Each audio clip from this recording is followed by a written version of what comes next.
Okay, ladies and gentlemen, welcome to Vote TV News. Welcome to Vote TV News, and welcome to our Vote TV YouTube channel. I also want to give a shout out to all my Vote TV TikTok followers, all my folks on Facebook, Twitter, Instagram, and those who subscribe to the Vote TV website. The Margaret Nduta story is currently the biggest story in the country. And I always keep on warning people that whatever goes viral at one point becomes a virus. And unfortunately, there have been so many fake theories that have been trending online, on TikTok, on YouTube, on Facebook, and I want to address this in the right way. First off, someone came up with a rumor that Mike Sonko actually is in Vietnam to stop the execution of Margaret Nduta. That's a freaking lie. And I'm going to play what Mike Sonko posted on his Twitter page for you to see, and you can react to this. Okay? So I'm not going to watch, I'm not going to waste any more time. Let me come over here and let me play this video that Mike Sonko posted on his Twitter page and listen to what he said. Hey, good morning Wakenya. Leo ni tarehe 18 Tuesday. Sasa hii ni asubuhi bado. But mimi naona kuna story ya ufala inaendelea. Ati sasa aje nicheke kidogo. Ati sasa wanasema huyu jamaa anaitwa African Sponsor kwa TikTok anasema. Okay, so let me pause right there. So there's a guy. If you, I'm actually gonna show his TikTok page and show you the video. I mean, the clown just went on Mike Sonko's page, and let's see what happened. African Sponsor anasema hivi ati Sonko has just landed in Vietnam to negotiate the release of Nduta Margaret, the lady who was supposed to be executed last evening for drug trafficking. Crazy. Will he manage? All the best.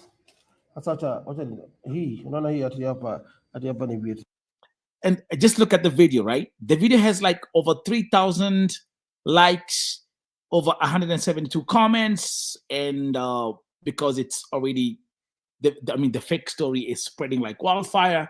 More people are commenting, and let's keep on watching. Ile picha ya jana ile hawa mainvestor wa China hawa. Ngana mainvestor wa China hawa ati hapa. This is crazy. Ni Vietnam. Lakini wacha niwaoneshe hapa ni wapi, hapa si Vietnam. Okay. Hapa tabusonga nyuma hivyo wewe msichana wa kamera. Unaona hapa? Hapa. Oh, wow. Unaona hii? Look at that. Okay, let me pause for 2 seconds. Do you see what people can do on social media, right? Propaganda and lies spread faster than the truth. Hii hapa nyuma ni saa hii. Tawaza imeisha betri. This is whatever story man. Alafu sasa hizi. Mimi unaona ni hizo. Look at that. And he's like, yo, Mike Sonko, ako Vietnam. With a big caption on his TikTok video. Okay? His TikTok handle is African Sponsor _001. Sonko has just landed in Vietnam to negotiate the release of Margaret Nduta. And guess what? I'm actually going to have a look at his TikTok page, and we're going to also react to that. Kwanza hata wasio Vietnam ni wa Chinese. Unaona mimi mtapenda mabobish. Mabobish hizi zimejaa kwa ukuta. Mabobish mimi napenda kaswa grey. This is crazy. Mimi napenda kaswa grey. Unaona swag. Okay, let me actually pause. I'm going to pause that video right there. Because then Mike Sonko gets into showing his whatever he has. He's very braggadocious. I don't want to get into that. Let's focus on the Margaret Nduta story. So do you see that? Do you see this nonsense? Now let me go over to TikTok and see if I'm gonna get his page. Let's go. Let me go over to TikTok and Africa sponsor. Let me see. 001.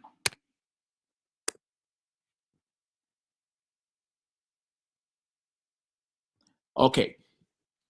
Let me show you the page right here. So let's go to TikTok. So here's a guy, right? African sponsor. He has 43,000 followers on his page. Now, this is the post. This is the video right here. As you can see, the Kenyan lady will take her last meal at 7:30 and she'll be hanged at 8:30. Okay. Let's see. I think actually hold up. Oh God. Okay. First of all, that's okay. Okay, there you go. You know, it says the Kenyan lady will take her last meal at 7:30 and she'll be hanged at 8:30. That is tomorrow. But in Vietnam, it'll be on Monday. What's life? Looking at his account, looks like he removed the video is still there. So let's go to the video. Let's go to the video. There you go. And my brother, when I tell you that lies and propaganda will spread more faster than the truth, this video right now has 1.1 million views. And what's the headline? Mike Sonko is in Vietnam. For rescue of Nduta. He misspells that. Sonko has just landed in Vietnam to negotiate the release of Margaret Nduta, the lady who was supposed to be executed last evening for drug trafficking. Will he manage? Okay, all the best, Sonko. So that's the. Let me.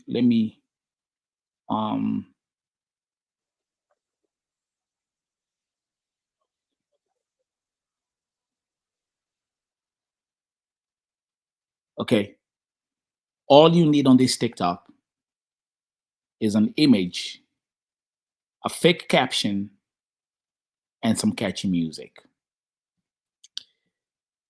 This video right now has 2,503 comments. Let's go through some of the comments, okay?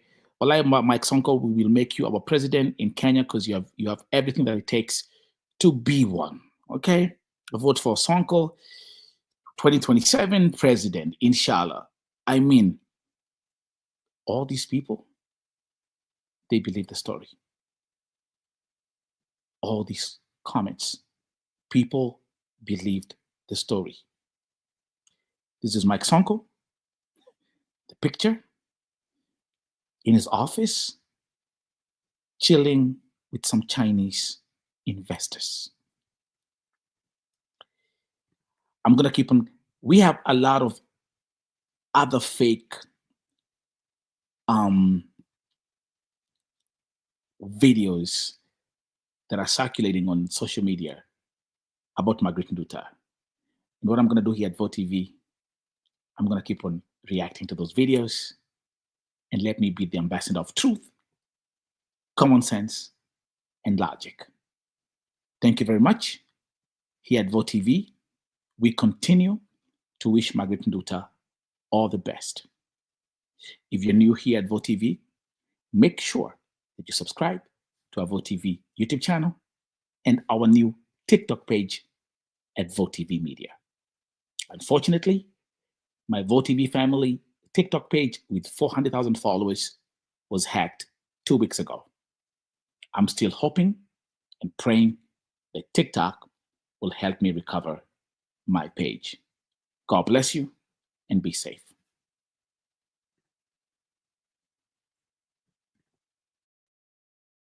Everest. And the Kenyan government was told, pay 8 million and the body will transport it back. Up to now, that young man's body is still on top of Mount Everest. I forgot to mention his name. let me actually, I'm gonna dig into that as well. Go ahead, bro. So People this should is take not. notes. This diplomacy has taken care of everything. Diplomacy has really put key issues.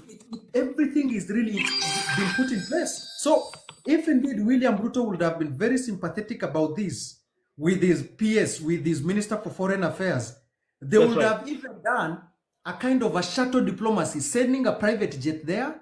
They would have said, hand over the prisoner to us. I know the laws are very harsh and everything, but still, Chinese, if you are found on drug smuggling and corruption, you are hung to death in China before even trial. And still, China, they do have a lot of concessions as far as this is concerned. So all I will say, Brother Vu, this is something the Kenyan government can intervene and do. And I'm telling you, even if there is no prisoner, even if there is no Vietnamese prisoner, the Kenyan-Vietnamese relation exists, and that is why Kenya has an embassy in Vietnam. That proves it. So you've mentioned about as you continue, you've mentioned about the Kenyan who died on top of Mount Everest. Let me actually give the viewers input into that. Joshua Cheruiyot Kirui, a 40-year-old Kenyan mountaineer and banker with Kenya Commercial Bank, tragically lost his life on May 23rd, 2024, during an attempt to summit Mount Everest without supplemental oxygen. So that was his name. That was the guy. Up to now, his body is on the summit. He's in Mount Everest. His body. Up to now, his body has not been returned. And you know, some countries like South Africa, they say, South Africa, they are so good with diplomacy. They say if one of our citizens is in a deep shit, first of all, let's bring that citizen home. Then we shall get to figure out from there. Because they are saving themselves from international bad imaging and tarnishing. What makes a country respected internationally is the use of its soft power, image. Kenya is not just a country like Burundi. Our marathoners are known. We are a tech hub in Africa. We are a regional. Kenya is a regional diplomatic hub with 70% of United Nations offices in our country. We are not just any country. We are respected globally. What we say, okay? And yet, Amarange, that's exactly what we're talking. We're talking about the challenges that we have, you know, because Vietnam has no bilateral agreement with Kenya. We don't, and those are the hurdles that they're facing. So everything that is being negotiated through Bangkok. Okay. Now, the fact that we don't have any bilateral agreement with Vietnam also makes it difficult when it comes to the issue of prisoner swipe or the prisoner transfer from now taking Nduta from Vietnam back to Nairobi. Those are the hurdles that we are facing right now. We don't have any trade, any trade agreement with Vietnam. So all these things, all these are key factors. But regardless, go ahead, Guido. So there is an intervention to that, even if you don't have embassy or any kind of things like that. I will give you a good example of how some countries relate. As we are currently speaking, the only Taiwan embassy in Africa is in Somaliland, Hargeisa. Taiwan, Taipei. Okay. And when students apply for jobs and everything, they usually send it from Kenyan embassy to Hargeisa, Somaliland, and from there you can communicate with Taipei, Taiwan. So even if there is no trade relation or something like that, there is always a channel, and this channel has been used for quite a while. I will give you an example of one of these channels which was used during the ISIL war in Syria. Most of the Germans, some Germans people were found between crossfires in the war of Mosul. So they did not have any kind of an escape plan or something like that, but they reached out to the ally in the region to help them. That is why today, if America wants to have any kind of political or economic interest in the region, they reached out to Israel, they reached out to Turkey. Okay? There's always a plan B and a plan C, even though we don't have any bilateral agreements with these countries. Exactly. That they can come to a consensus, they can come to a compromise and see how to handle this issue. Let me welcome our someone came here, leave 3, 4. Oh my God, this is just too long. My sister, open your camera, my sister. You know, I'm so scared. Listen, I'm not. You know, we have a principle at Vote TV, Live for Life. the thing is, at Vote TV, I always say if you come up here and you want to have a discussion, I want to see your face, because this TikTok is so toxic, and we realize that people, they hide behind these profile pictures to hide their face. So if you want to come and engage in a conversation, it's a golden rule. Thank you very much. Okay, I wouldn't be able to do that, but thank you very much. Thank you. Okay. So let me continue with my brother again. Please, like even if you're not prepared to come here and open your camera and talk and have a conversation, please don't waste our time. You can just sit down there and engage. Continue, Dido. So my brother, like Kenya has a very huge trade relation with Indonesia. Actually, we have an embassy there in Indonesia. I think we also do have an embassy in Philippines. We do have an embassy. And actually, one of the Kenya's largest trading partners in South Asia and Asia is China. China has a very credible relations and consular and trade agreements with Vietnam. So if today William Ruto will just call President Xi Jinping... And China is major. And China is major. That's right. I agree. And China is major, right? Thank you. Actually, I didn't even look at it yet. Exactly. So Kenya is the largest borrower of the Chinese loans and bonds and everything. If today President Ruto will call Xi Jinping and tell him... China owns Kenya economically. Yeah, exactly. So if he tells him, hey, we have a diplomatic hitch, we have a small diplomatic issue, Premier Xi Jinping, can you call your counterpart from Vietnam and we solve the issue? I'm telling you, if the second most economic superpower in the world calls Vietnam, we have a lot of things to solve. We have a lot of things to talk about. Just release Nduta, then we take care of our things. And that is it. That's right. People should understand. People should understand what it means to have shadow diplomacy. Shadow diplomacy is a kind of a channel that every president and every statesman in this country, they have a direct communication with each other. That is something that has been established there. Yes, it exists. Are we looking? Now let me. I was actually doing my investigation into how many people are executed in Vietnam on a daily basis because of the same crime that Nduta is being accused of. And it's not just being accused of. Galma, have you seen the video where Nduta was arrested? No, I've not seen it. Okay, just please, if you guys want to see the video, join the Vote TV Telegram group. You'll see it. I'm sharing everything in the Telegram group because, of course, you cannot share these videos on social media. Okay, the only place you can share these videos is Twitter, but you can't post those videos on TikTok or in other social media. Now, let me put it like this, respectfully. It's a lot of powder. Ni unga mingi sana. It's 2 kgs. Ni kilo mbili. I mean, like, it's like, imagine you going to umena dukani, okay? Umena kununua unga ugali. It's 2 kgs. That's exactly what Nduta alikuwa mebeba. It's a lot, bro. So, I'm looking at this thing from 2 perspectives, and we've actually really dissected this story here at Vote TV in a very, very logical way. Worst case scenario, Vietnam says, you know what? This is our business. She was arrested in Vietnam. This is what the law says. And she must face the punishment. Mm-hmm. By the way, you know, number 2, something else I wanna bring into I wanna talk about on this panel.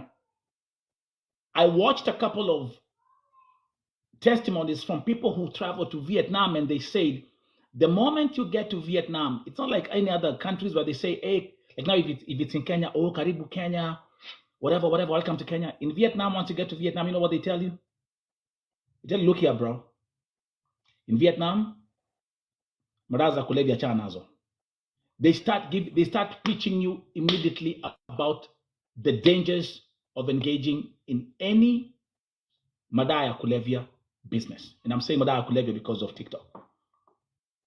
So, if you watch the video of Nduta, when she was arrested,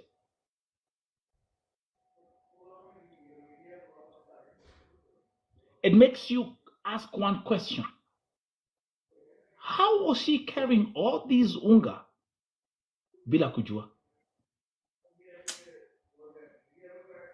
Yeah, I get your point, Vu. You are very right. You see, But then you know what, Galma? I say no. But then me, the way I look at cases, I said, you know what? That's not for me to explain. That's not for me to talk about. Nobody has listened to Nduta's voice. Nduta hasn't spoken. She doesn't have a fair trial. That is the word. Nduta hasn't spoken. Do you know actually what's crazy? Even as a prisoner, how comes the Vietnam government never gave her an opportunity to actually even say something on camera? They have the press. They haven't interviewed her. Listen, or maybe I could be wrong. Have we seen any video of Nduta talking apart from these pictures that we have? Because like now these are. Let me make this thumbnail bigger. Number one, okay, you see, the image in the image in that circle is when she was arrested, and the other image is when she was in court. Have we seen? Have we seen any video of Nduta talking? I don't think so. Yeah. You know, Vu. This is a very difficult case also, and one question I ask myself is, yes, the Vietnamese customs, they arrested her there. So a big question is even how that consignment left JKIA or wherever she was coming from. Oh, that's another story. Oh, Dito, it's been a lot of, I mean, you know, this social media, and social media is full of bullshit. But there's these things about she traveled to Ethiopia with a bus, and then from there was she was given a hand luggage. She was given the consignment. It's a lot of shenanigans, bro. Yeah. So I will say. Then there's the other. Then they're saying the person who was in charge of all this shit is a guy called John, and she was supposed to be paid 167,000 shillings if she delivers the powder successfully. You know, Vu, it's very painful, and it's not in any way actually I even critique the Vietnamese government. I don't have any reason to critique them. They are very tough on their laws and everything. But that's right. You know, if there is an intervention that maybe I should ask for, she should be given a fair, free and fair trial. She should have a credible, fair trial. And this is a very complex case. She's not a drugs dealer. She's somebody she's just somebody who transported, whether she knows it knowingly or unknowingly. And the best maybe the Kenyan government can do for her is to maybe commute her death or hung to death sentence, and she should be maybe have a life imprisonment or something like that, a kind of an intervention or something like that. Because at the end of the day, these countries do relate on many levels. These two countries have a lot of, every country that even doesn't have an embassy, they do relate on any levels. But the question that Nduta brought is, how safe are Kenyan citizens in diaspora? Do we feel protected? Dido, actually, as we continue, let me tell you something, because some people are coming in late. You see, like now, and this is what we're calling about the fact that you can actually spill verbal diarrhea on this TikTok or social media, and people believe it. Look at this that comment from Amorange, who's saying, Rich Kamunge and Lillian know who John is. Like, you motherfuckers are so dumb that you just buy anything that people post on this social media for clickbait. Okay? So you see already all these fake theories, because what goes viral is also a virus. People like this are believing it. Oh, yeah, Rich Kamunge was involved, and they know who John is. Continue, Dido. So I will say Kenya has done a lot when it comes to protecting the images of other citizens. We've done it with Akasha brothers. We've done it with Artur Magarian, Artur Sagarsian brothers. We've done it with Njoroge's case for Kenya Power and Lighting Company. There was a time the American government arrested 5 or 4 Somalis who were accused of misusing COVID money in US, and they were extradited to America. I think you remember it was some kind of a last year when FBI just stormed some of these buildings in South B and South C, and they were put on a private jet directly. Some of them were arrested katikati ya barabara wakielekea America. So I will say the big question I will always ask Vu is, do we have a credible foreign policy as a country? If the foreign policy is not working for people, and this case for Nduta is a reflection of how our government have been handling its citizens in Saudi Arabia, our women being alive there, returning back in caskets, and at the end of the day, there is no accountability. I'm telling you, if today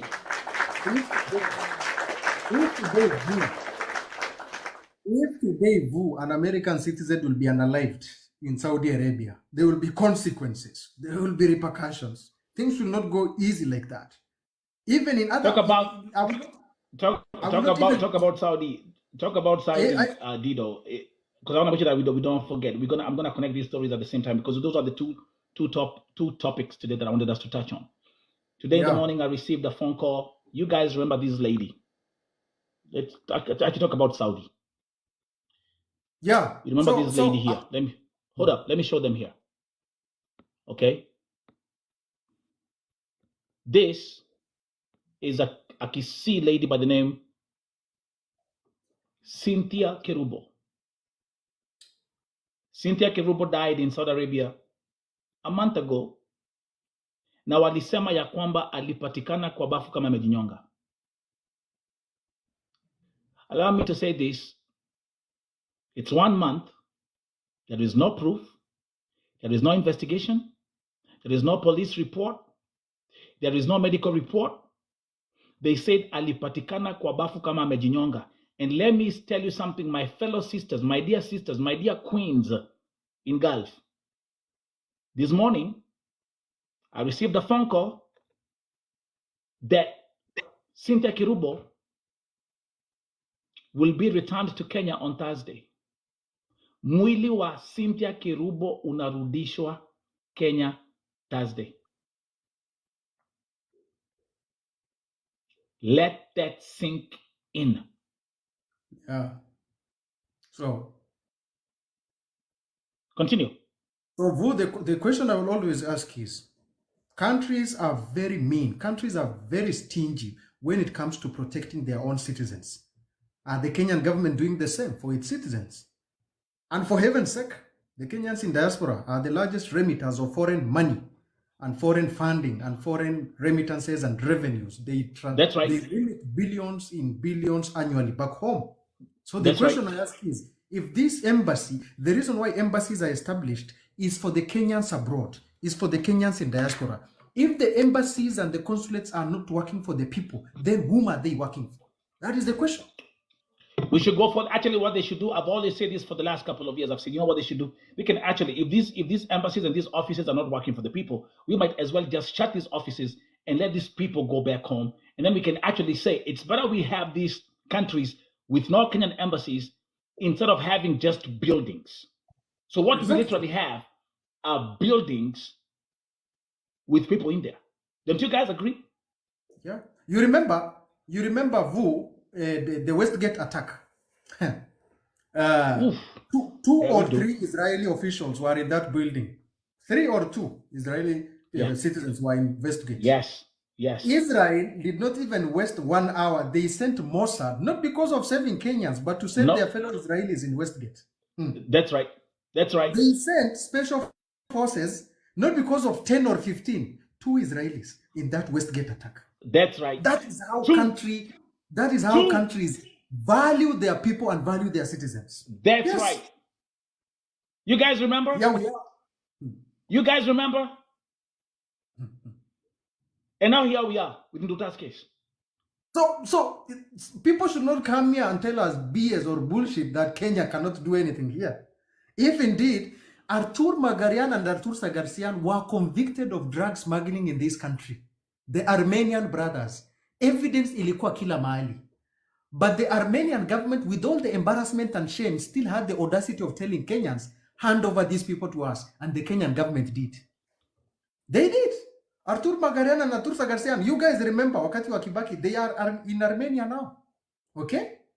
So, if Galma, sheesh. If Kenyans had not spoken on social media, Nduta would have been unalived. Nduta would have been gone yesterday. You've said it. That is it. Yeah, you've said it. That is the word. The They reason even why had all this, Mm. the reason Go why ahead. all these voices and everything has been brought to online, actually, Kenyans on TikTok, we are doing a job that we are not supposed to do. What Vo is doing is the job of Kenyan embassy in Thailand. It's not his job. Vo anafanya volunteering ya kazi ya embassy ya Kenya. Hizi kazi yetu tunafaa kufanya, hii ni kazi ya diplomats, envoys, ambassadors. This is how failed our system is. Yaani raia ndo wanafanya kazi ambayo watu wengine wanalipwa kufanya, representing Kenya in another country. That is how failed are we. That is how we are failed. I mean, I have to give credit. I mean, like, I thought about it. I was actually thinking about this last night. If Kenyans never joined hands on this TikTok and they started screaming about Nduta would have been unalived yesterday. I mean, can we let that sink in? So the question is, talk about the Westgate attack. Life is so spiritual. One of my brothers, who's a long member of OTV, he came here to give his testimony. Idi Amin is here. Idi Amin was at the Westgate when Westgate was attacked. He's here. Comment right there, my brother. And the reason why Idi Amin is here, because I remember your testimony on VoTV, is because you are supposed to work on that day, right? And then your shift was at night. You are actually preparing for your shift the day the Westgate was attacked. Just touching on that. So there you go. Idi Amin is down there.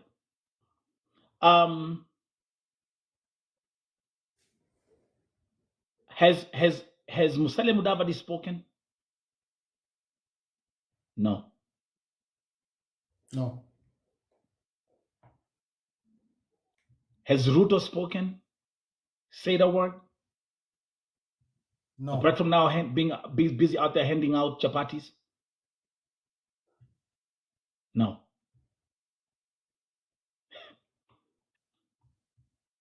Has Wilfred Mutua spoken? Has Alfred Mutua spoken?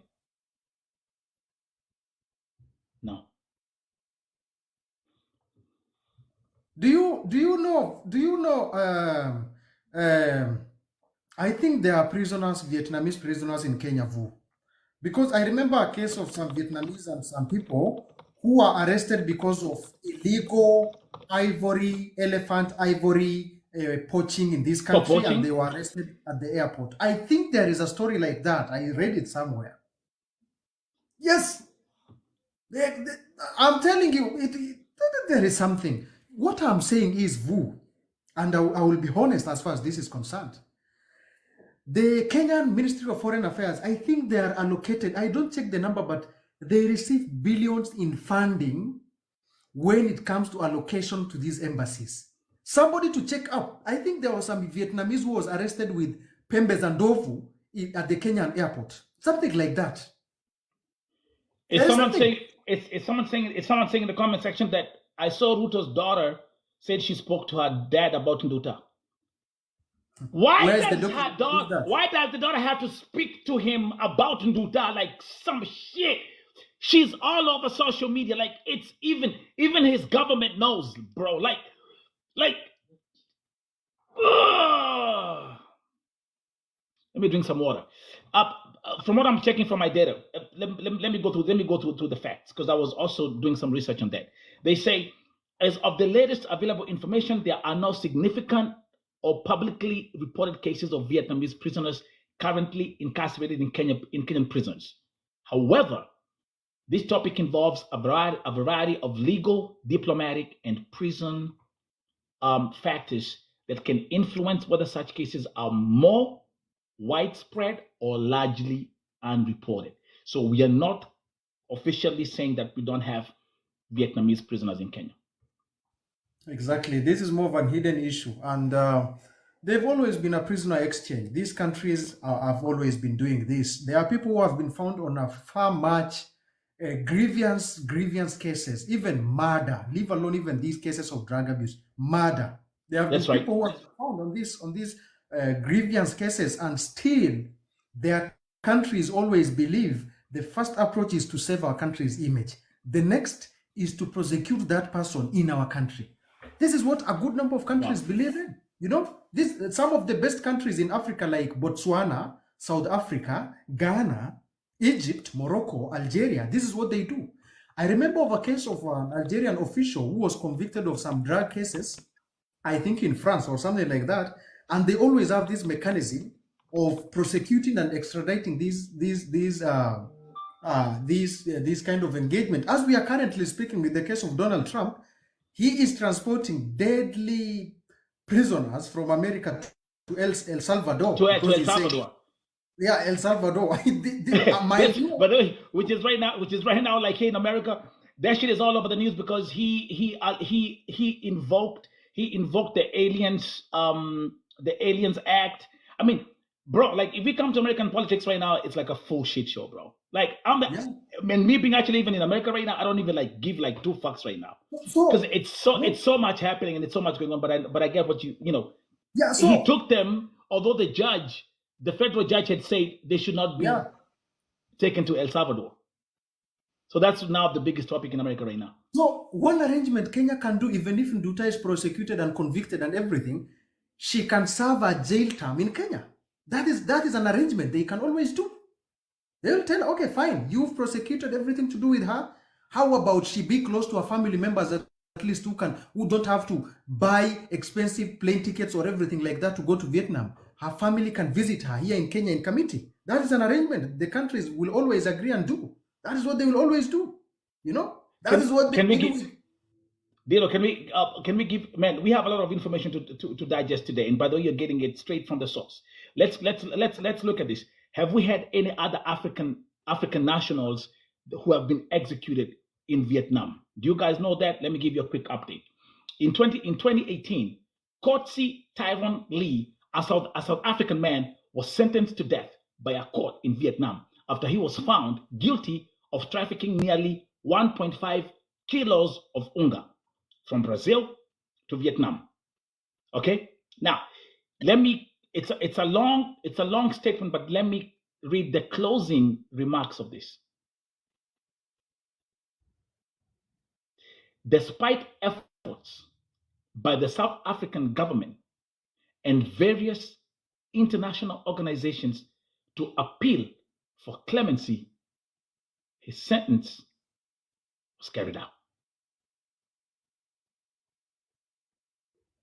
What I will always say is, fine, this might happen, but this Nduta's case has brought a big discussion on what Kenyan envoys and foreign policies and foreign officers are doing abroad.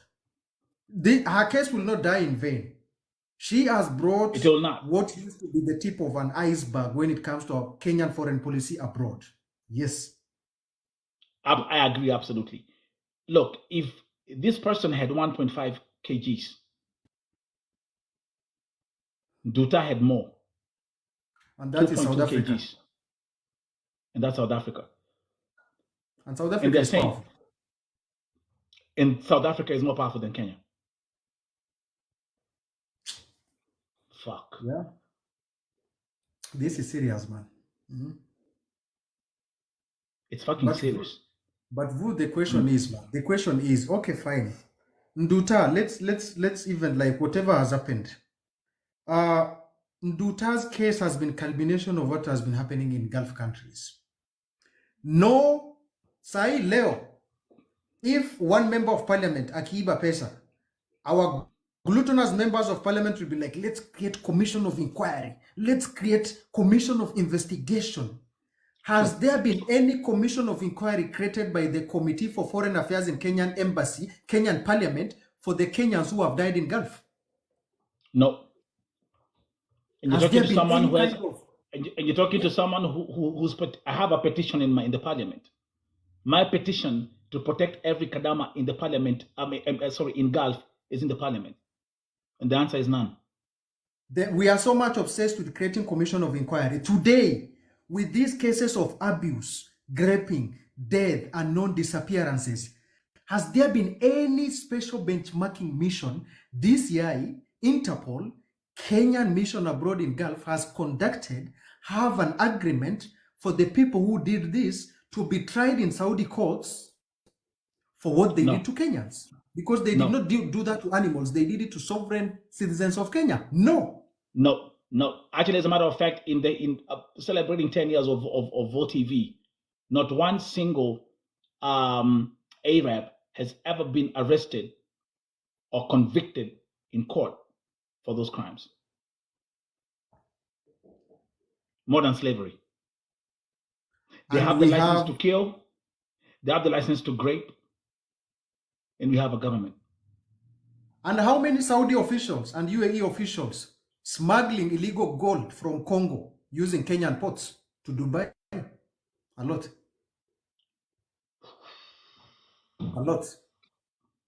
We've never, they don't take care about us. We've never questioned what these guys do.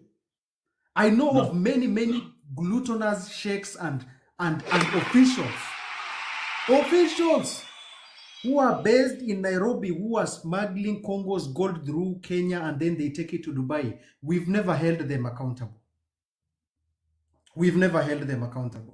How many vehicles that are transported in form of Toyotas and these second-hand used vehicles that are low quality, that are transported and imported from Dubai, that we've rejected from Saudi? None.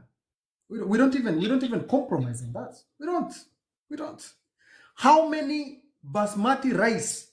How many basmati rice and foreign illegal sugars and illegal basmati rice that comes from the Gulf getting into our country illegally, competing with Kenyan local products that we've even imposed the sanction? None of it. None. But still, we failed in protecting the lives of innocent Kenyans abroad, especially in Gulf. That is the state of our foreign policy. Humanity, the issue of humanity in Kenya is something that is just usually thrown under the rug. That's why, for example, like someone can just be killed, put in the coffin in Gulf, taken back home, and that's another story. Allow me, actually, let me play, because this is gonna give you body chills. Let's go back to now, because we are piggy banking between Nduta and the story of Cynthia Kirubo. Imagine you're in Kenya. You wake up in the morning and you're told your sister or your daughter has died in Saudi Arabia na ati amejinyonga. There is no picture, there is no image, there's no police report, there is nothing. No investigation report. Unaambiwa tu alijinyonga. And then you just get this phone call telling you this. Hi.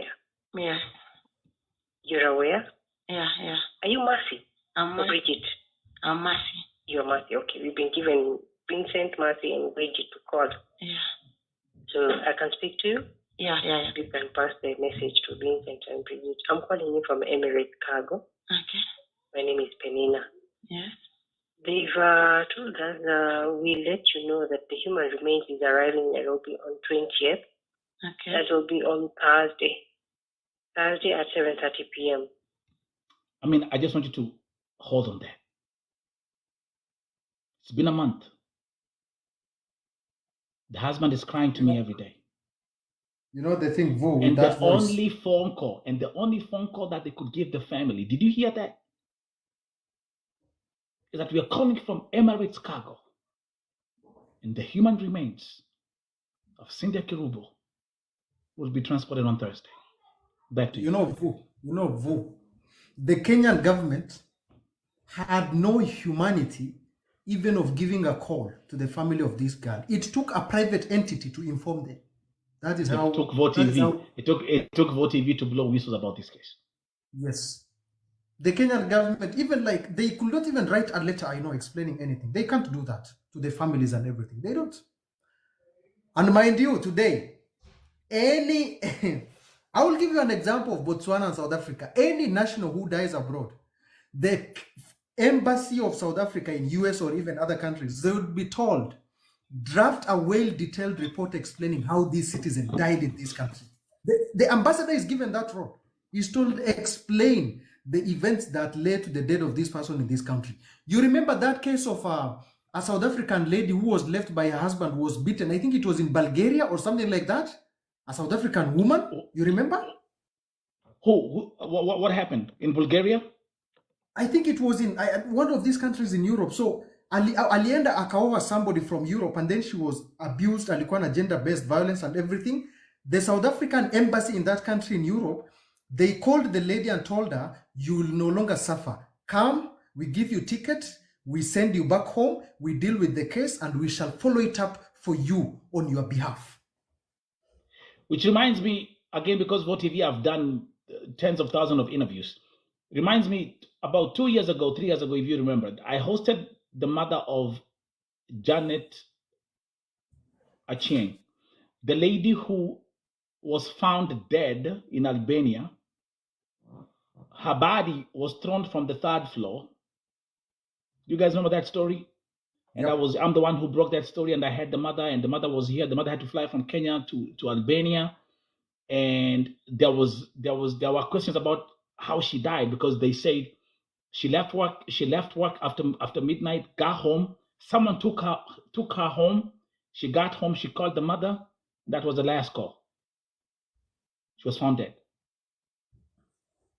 Marshall, remember, right? Marshall, I would always pinpoint at Marshall because Marshall. Yeah, I remember. I recall that information. And do you know that there was no listen? That story just ended like that. No one was arrested. You know, Vu. And mind you, that was a gender-based violence case the South Africans were handling for that poor woman in a Europe country. That is violation of her right. And she was told, report back to the embassy, we give you the tickets and everything, and we shall take care of your kids, put them in good custody, and when you come to the court, I think in one of those countries, Romania, we shall foot the fees for you to take that man to court. That is what an embassy can do for its people abroad. The other day, some poor Tanzanian Italian guy who was abandoned and he was dragged and everything was found, I think, in Tanzania. And he was taken to the Italian embassy and they said, we are going to take care of everything and send the man back home and discuss on everything. This is the work of embassy. The work of embassy is not just to walk around and just moving in diplomatic vehicles, moving in expensive diplomatic vehicles and flags and diplomatic community. And be proud about the diplomatic community, that we are untouchable. Yeah, they are untouchable because nobody is going to touch their bags. That is the sad reality, Vu. So in other words, we can say we are fucked. As this issue of Nduta is all over the place, I was actually, like I said, that's why I was even asking these questions. Has Musalia Mudavadi given any statement? No. Has he spoken as the head of his office? No. And yet, if you look at their platform, just go to their pages right now, especially on Twitter. Right now, they are busy entertaining the royal family from the Netherlands. When we have a Kenya who's facing death in Vietnam. That is what. Have you guys seen that? Right now, it's all about the royal family from the Netherlands. That's the story.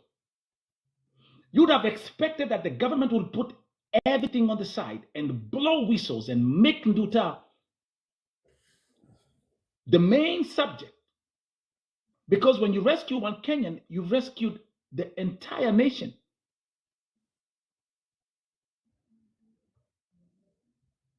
How many times do we have to remind ourselves that the government has failed us? How many times? How many times do we have to remind ourselves that we are on our own? How many times? Do you know, Vu, the other day I went to the Kenyan embassy in Berlin as a student. Because I'm doing my master's here in Germany. Yeah. Vu, I just went there kusalimia. Like, I just wanted to know what's happening with our embassy. Yeah.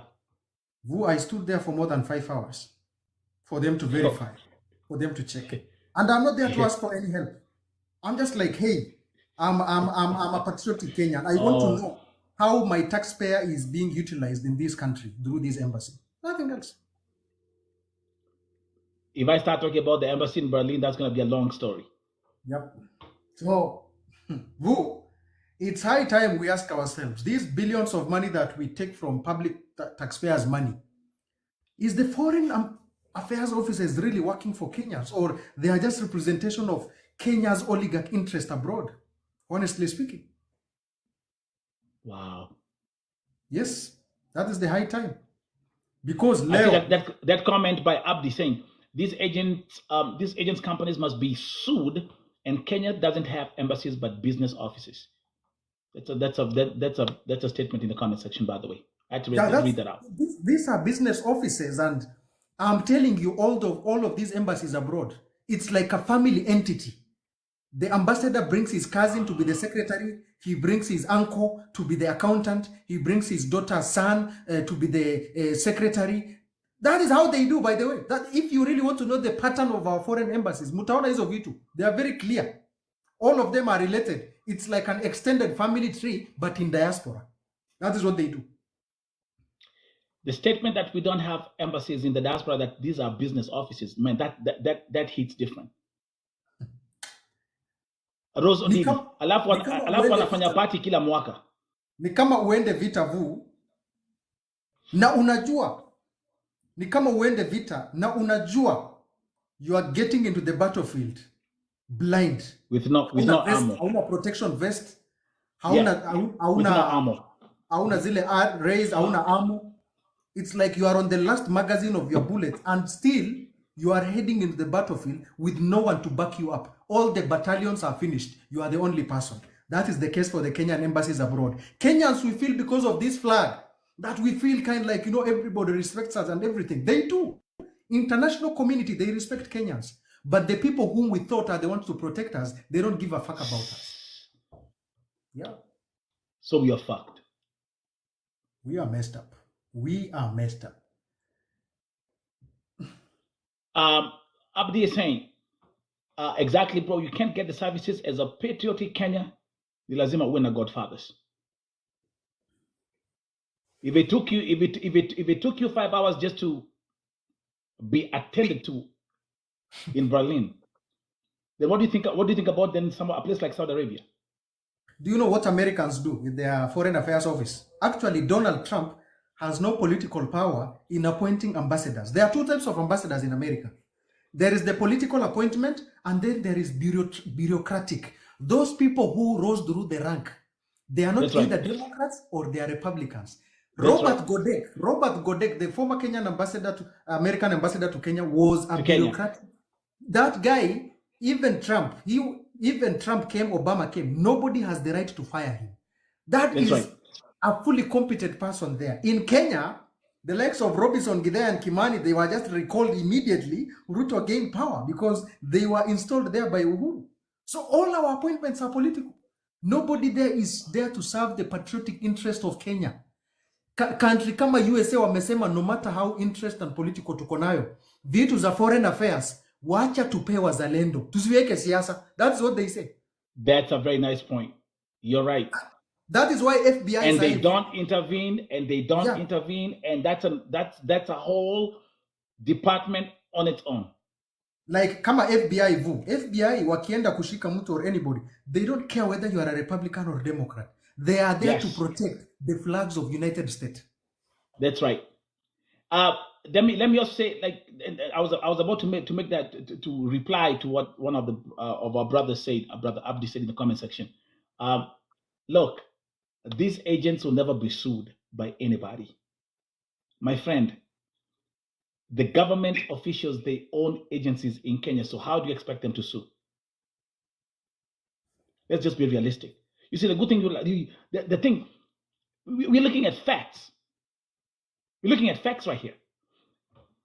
Okay? We're looking at facts. So don't expect anybody to sue.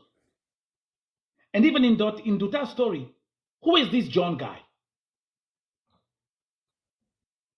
Who is John? They keep on talking about like the John guy who gave her the powder. Who is this John guy? Do we have his full identity? Where is he from? So still, there are so many loopholes in the Nduta story. And that's why we're saying at the end of the day, I do pray and hope that Nduta will get the chance and opportunity to tell her own side of the story in her own words, and not just all these speculations that are going on this social media, because social media is toxic, bro. And I give a perfect example. I said, look, yesterday on Twitter, all of a sudden someone said, hey, Nduta has been executed. And people believed it. And people believed it. Can you imagine? So bad that they were actually posting RIP posters on Twitter. Now imagine as a family member. Imagine if a member of the family just woke up and went on Twitter and seeing posters on Joki that she has been executed. This is so sad. But at the end of the day, it's also sad. Listen, can I say something, bro? The Kenyan government did not react the way it's supposed to react. I'm not seeing any public effort. There should have been a statement from the office of the president. There should have been an official statement by Musalia Mudavadi. There should have been an official statement by the Ministry of Labor. There should have been an official statement by Honorable Rosalind Jogu, who's the head of the Department of Diaspora Affairs. But guess what? Right now, that's not something which is of interest to them. It's about welcoming the loyal family from the Netherlands. Yeah. I mean, my fellow Kenyans, how do you feel about this? That is the reality. Yeah. And usually what one of the embassies do also, like the embassies in UK and Europe, they usually give foreign advisories to their citizens who are traveling to other countries. Tell me one kind of advisory or emergency kind of guideline or a kind of a memo usually these embassies abroad usually give to the citizens in Saudi. Tell me one mechanism if a lady gets into a problem of, if a lady gets into a problem with her employer, the kadama and everything.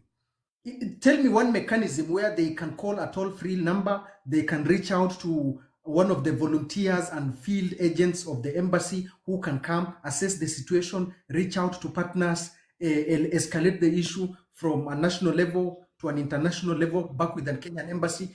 There is no mechanism. So the only mechanism Kenyans have abroad is TikTok. So if there was no TikTok, then we would have been dead long time ago.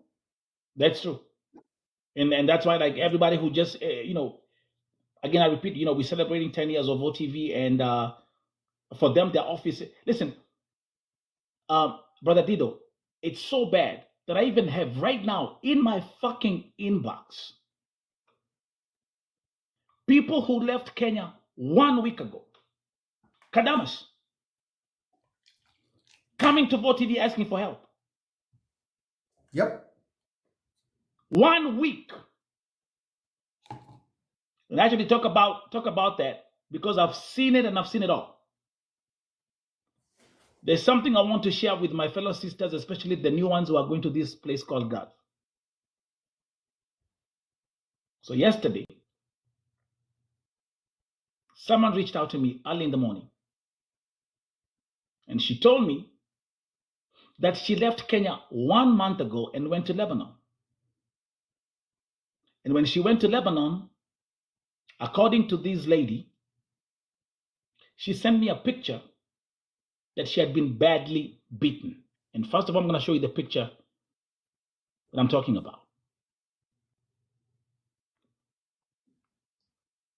This picture right here. Akaniambia alichapwa vibaya sana na mwajiri wake. Now, the first thing what I did, when I received that picture, I was very, very angry. Ukiangalia hiyo picture, you'll believe the story at first sight. Ladies and gentlemen, wacha nitoe, then I'll talk. Hiyo picha umeona hapo is a filter. Alitumia picha ya Snapchat to claim amepigwa na boss wake. Let me come back here again. Hapa.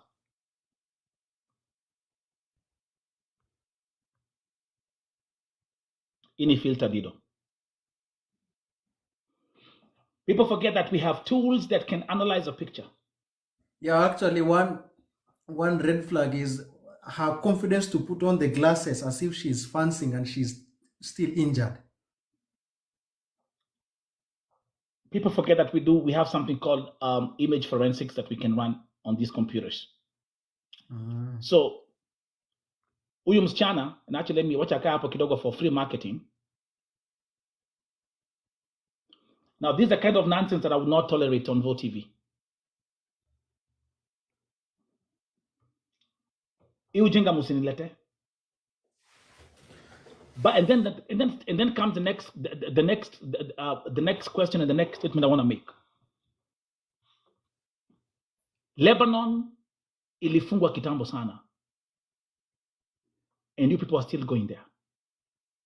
In 2025, we are not accepting any of these cases here.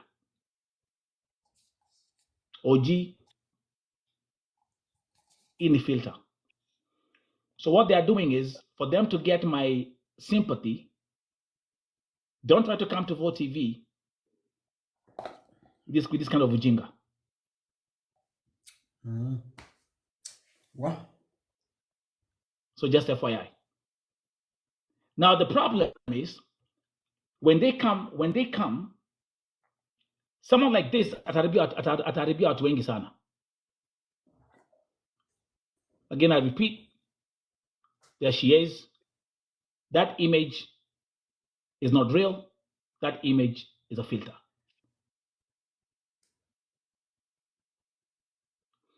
That's pride, yes. They are still traveling and wataendelea could travel. So the same way Nduta smuggled powder,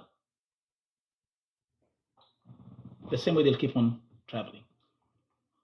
This has been a very, very, very, very nice conversation and a very deep conversation.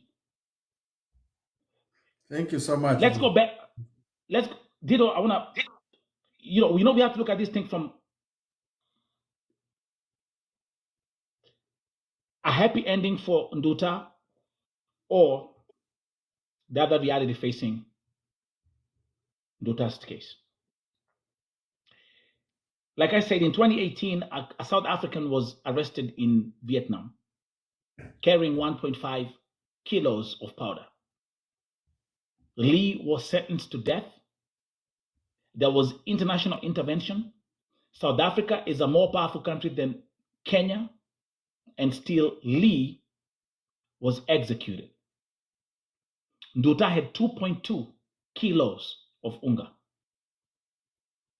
So what are the chances? Yeah, it's painful to break this to you, unless miracle happens. Yeah, there is what we always call the law of precedence. The law of precedence is usually when you go to court, they will refer you to previous similar cases. If today maybe I will be arrested on some things, they will quote the cases that has been processed in before, and they will use the law of precedence to prosecute me. But if something has never been done, it is what they call setting the precedence. Now you will be like starting that kind of a stuff. Like you will be the first person who has been prosecuted as in line to do with this. But now when you look at the law of precedence, they will check previous sentencing, and if there is a very strong precedences of the judges' comments and the judges and everything, they will just uphold it. And no matter how I love this to have a good ending, unless miracle happens, that was in 2018, now we are in 2025, maybe. That's right. But that's right. Unless some extraordinary strengths will be pulled, it will be very difficult for her to really make out of this, regarding that even Vietnam is a country that is really trying to pass a message to other citizens who are coming into the country that That's if what we are they going say. to let this go, it will be Yeah. a room for tolerance for others to do more Others to things, come knowing through. that, That's right. knowing I that agree. we will always be forgiven. So they will also have I something to agree. approve. They will say, we want to set an example. So it's a very gray area. It's very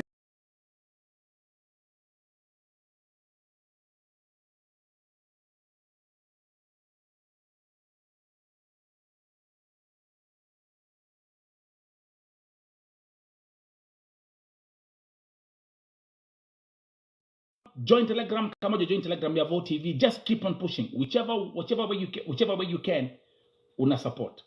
Now, tuanzia wapi? Let me first of all do an official presser for the Margaret Nduta story. Okay, so we're gonna start today. We're gonna cover. I have two main topics today. Topic number one, okay, D himself. Okay, someone like you see, like now D himself. Yeah, Joey. It's actually exactly. Today is exactly 14 days since our page was hacked. It's exactly 2 weeks now. So mtu kama D himself unaona amekuwa akinitafuta anioni. So D himself, can you follow the new page? So as you keep on watching the show, keep on dropping pale hapo kwa comment section, follow page, follow Vote TV new page, follow page. I want us to kue. We are a movement. We are a movement. So, tuanzia wapi?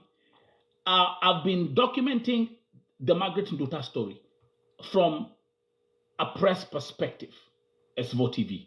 And there is something I want to say, I want to tell you tonight. Number one, Historia Yanduta, whatever is viral is also a virus. Okay? Whatever is viral is also becomes a virus. Remember that. That's why me personally, I never use the word viral and I never use the word trending. Let me warn you about those two words. That's why I never use the word viral and I never use the word trending. Because whatever becomes viral becomes a virus. Do we agree? And the perfect example is the Margaret Nduta story. The Margaret Nduta story is everywhere. You go on Twitter, you go on YouTube, you come on TikTok, you go to Facebook. The Margaret Nduta story is everywhere. And unfortunately, you find that so many fake pages are also being created, especially on Twitter. So many fake pages are being created on TikTok, assuming they know the latest news about Margaret Nduta. Now, me as Vote TV, I've been documenting this story from a perspective of bringing you official information from the government institutions, what they're saying. So, let me first of all debunk theory number one. Surprisingly, today, a clown on TikTok posted a video saying Mike Sonko has gone to Vietnam to negotiate so that Margaret Nduta cannot be executed. And what this clown did, he went to Mike Sonko's page, took a picture that Mike Sonko was standing next to some Chinese investors, took that picture, made a video, and said, Mike Sonko right now is in Vietnam. Nonsense. Ujinga. Wanamoderi. Do you see how you get fooled every day on social media? Do you see how you get fooled every day on social media? Let me debunk some few theories that are circulating on this social media because people have lost their mind. And like Mike, let me play this clip on.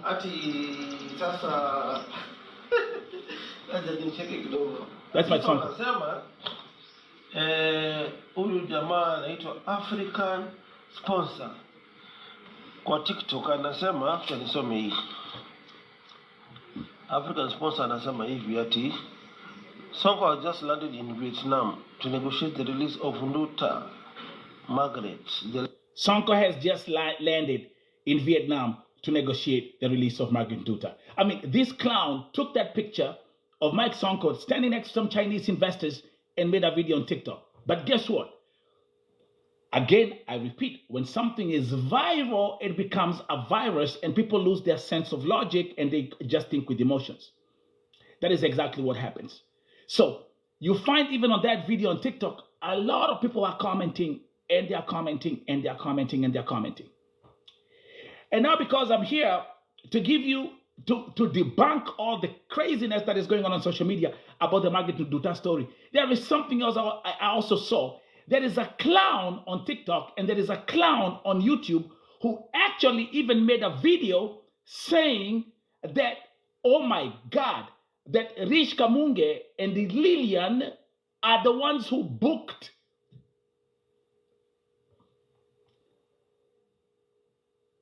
this is even shameful for me to talk about. Someone on TikTok just wakes up in the morning and makes a video with Rich Kamunge's picture and Lillian's picture and says, these people are the ones that are the agents that were involved in sending Nduta to Vietnam. Crazy shit. And by the way, I don't give yes, Rosie. It's crazy. Listen, do you know what's crazy? That video on YouTube has been watched over 227,000 times.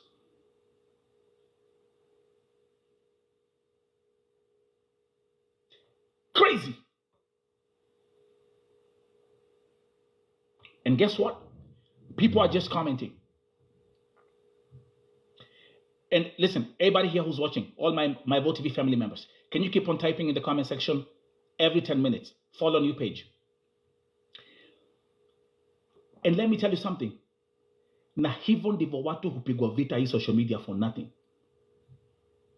Someone can wake up in the morning and create a fake story and put some pictures and there you go. Especially on this TikTok, because TikTok is toxic. Kenyan TikTok is so toxic that people have lost their mind and they cannot connect with what is real and what is fake. Zindio. That's why you have some clowns who come up with, Kenyan TikTok has become like a reality show.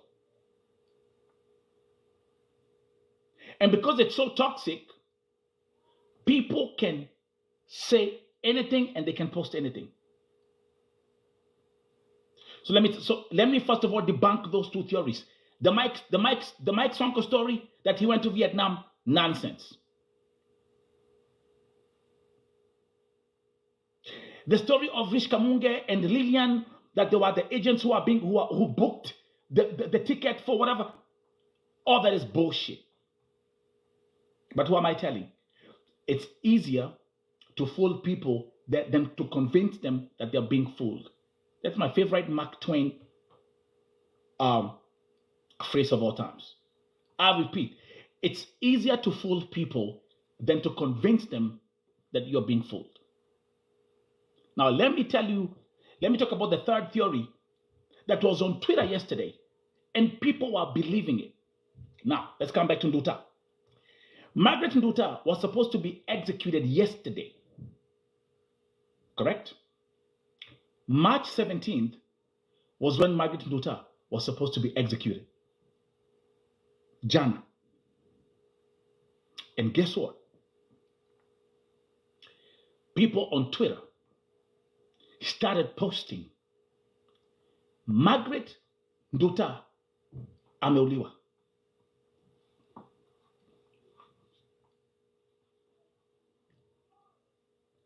Crazy shit. No, I'm in the East Coast. It's 4:33 p.m. It's 4:33 p.m. in the East Coast. So that's Twitter. They said Margaret Njoki has been executed. And people kept on believing the nonsense. People kept on retweeting. People kept on boasting. People kept on retweeting. People kept on posting. I repeat, Mark Twain, it's easier to fool people than to convince them that they're being fooled. Let me continue. On Twitter, they have an AI tool called Grok, Grok. And so what happens, because it's an AI tool, besides when you post on Twitter, which is now X, when you post a tweet, next to your tweet, there is the AI tool called Grok that analyzes your tweet. And because there were so many people on Twitter saying that Margaret Nduta has been executed, what happened is Grok is an AI tool. The more you keep on saying that she has been executed, the more the AI tool says, okay, yes, she has been executed. That was another fake story on Twitter. What goes viral becomes a virus. And that's why even myself, I've learned a very big lesson, because a lot of my content goes viral. Carol, wait. A lot of my content goes viral, but there is one thing you never hear me say. I never say my stuff is viral. You never hear me say trending. And also, you realize I always attach myself to a story up to a certain point, because a good dancer knows when to leave the stage.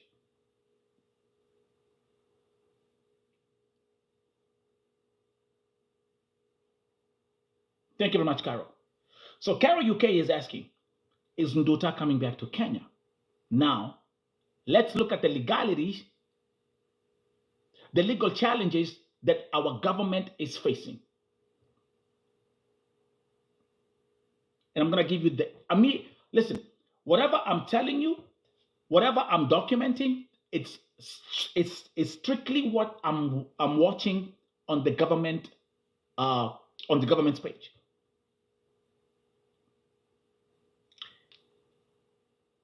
The principal secretary of the Ministry of Foreign Affairs, Honorable Korir, said, I've spoken to the Deputy Minister of Foreign Affairs in Vietnam. It's a female. And by the way, you know she's called Honorable Hang. You get it? Crazy, right? The universe is interesting, right? Margaret Nduta has been sentenced to death by hanging, and the Deputy Minister of Foreign Affairs in Vietnam is called Honorable Hang. Just by the way. Wait a minute, we're gonna get into all that. Pin that comment here, Chief Justice. We're gonna get into all that shit. So that's the official information. And they said they are negotiating. They are negotiating. There is nowhere that they said, oh, Nduta will be taken from Vietnam to Kenya. There is nowhere that we have any official statement saying that Margaret Nduta was executed yesterday. All that is bullshit, man. All that was bullshit. Bro, all that was nonsense. But on this TikTok, people don't use their brains. They think with their emotions. And you can manipulate people's emotions. That's the truth. Are we together? So let's move on. And I'm going to keep on repeating this. The nonsense, this nonsense that Mike Sonko went to Vietnam and is negotiating with Vietnam to stop the execution of Margaret Nduta. That's nonsense. Garbage, trash. These are the theory that Rich Kamunge and Lillian are the agents who booked the ticket for Margaret Nduta to go to Vietnam. It's also bullshit, bogus. But people will believe that because it's easier to believe lies and propaganda than telling people this is the truth. And people are so lazy that they don't want to read. Ma'am Rayhan, thank you very much. We're gonna get into that. Can you pin that comment, Yamam Rayan was saying, it's given till May 6th to appeal the case. Allah Akbar. And if you look at all the major news networks in Kenya, which include Citizen, KTN, everyone is saying they are negotiating.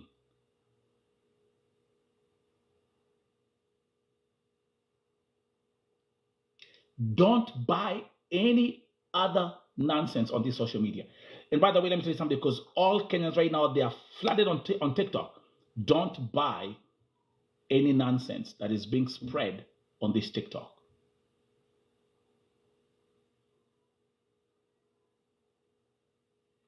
It's a sad thing that people have to wake up in the morning and start spreading lies because it's a trending story. Have you seen Margaret Nduta's family? Are you thinking about her family? Are you thinking about her mother? Ile ambayo iliniudhi kabisa of all theories. Iya Mike Sonko ni shadow. Lakini mwanamke mzima anachukua kamera anasema Rich Kamunge and Lillian ndio walibook ticket. And then she says, sina lawyer.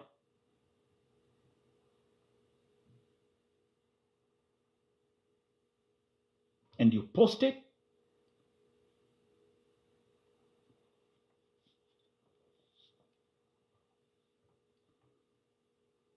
Just to get some views.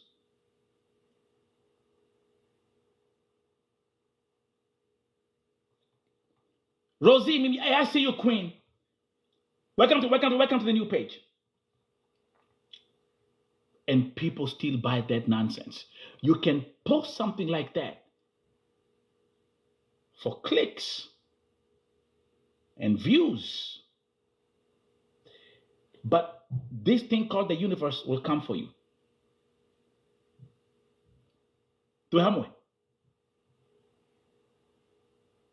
This thing called the universe will come for you. Now, there is one thing I'm going to keep on pushing this message. My fellow Kenyans, Margaret Nduta ni Mkikuyu, right? But Kenyans, we are not here to be defined by tribe. Iu ujinga mkonao sijui gema for gema, mera for meras, milaya for milayas. That nonsense also has to stop. Do you know the senator? Because people don't think and people don't read.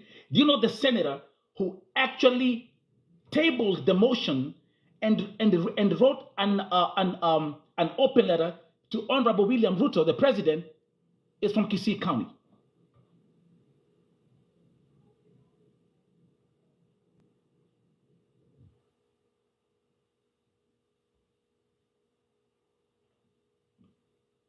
Hello? Hello? The senator who penned an open letter to Honorable William Ruto was from Kisii County. He was not from Kirinyaga, not from Kiambu, not from Nyeri, not from Murang'a, not from Sijui Wapi, not Sijui from Gema for Gema. Fuck that shit, bro.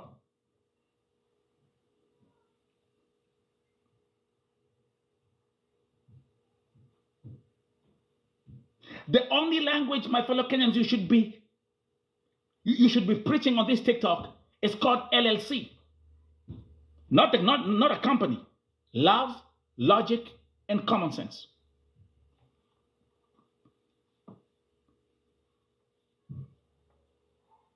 I am Kikuyu.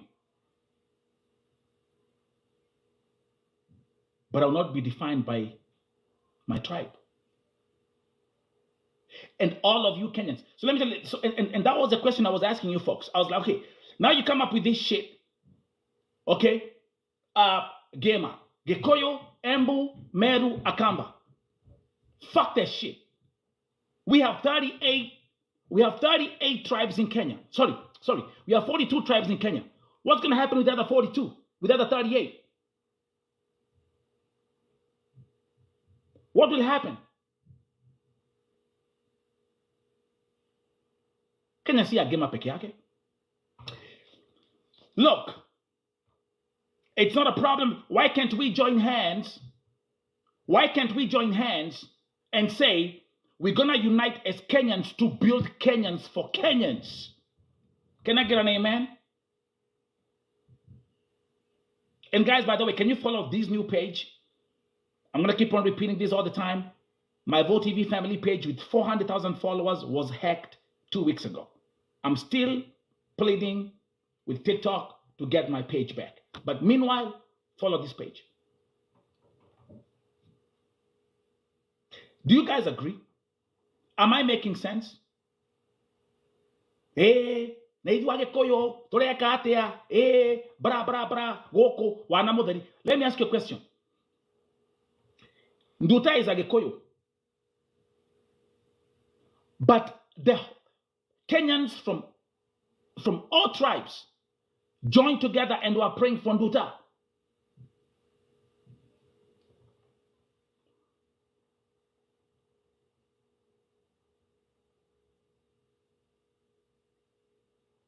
Do you think the Kisii people are like, si Mkikuyu tutamwombea? Do you think the Luos were like, ni mtu wa Murema tutamwombea? No! So actually, the Nduta story is a wake-up call to us Kenyans that if we stand up and we unite, we can move Kenya to the next level.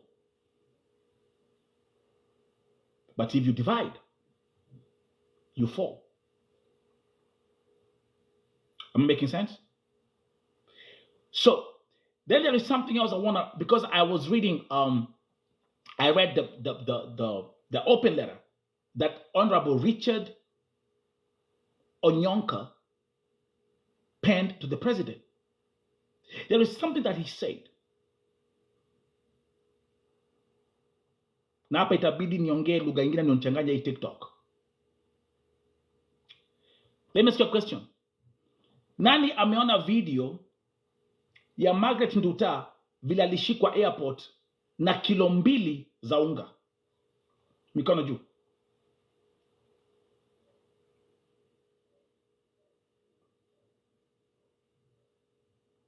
Have you seen the video? Kilo ngapi? Ngoja kwanza guys. Si pakiti ya nini? Si pakiti ya unga ugali na kwanga na nini? Ni how many kgs? Ni 2 kgs. Pakiti ya unga si 2 kgs. Sindio? For you to understand. Yes, she was arrested with what? With 2 kgs.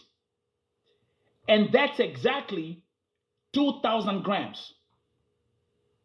Are we together? That's exactly 2,000 grams. Okay, perfect. So you can actually use that to leverage and to try to figure out and to see the quantity Margaret Nduta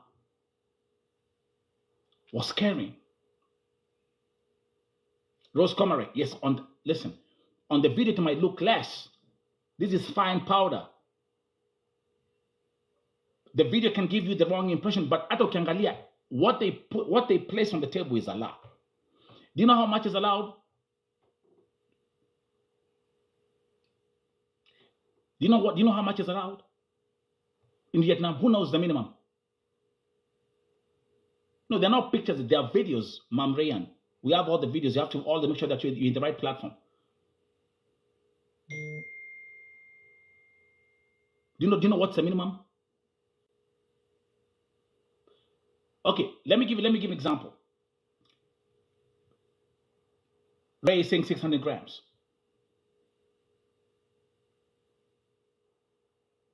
Thank you very much. Pin that comment by Evermore Studios.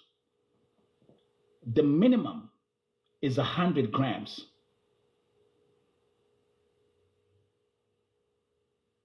That's the Vietnam Penal Code 2015, which was actually revised in 2017. The minimum you're allowed is 100 grams. If you are arrested with more than 100 grams, or anything from 100 grams, you'll be sentenced to death in Vietnam. Now, I've been doing my research, bro. Every second month in Vietnam, dozens of people are executed because of madawa ya kulevya.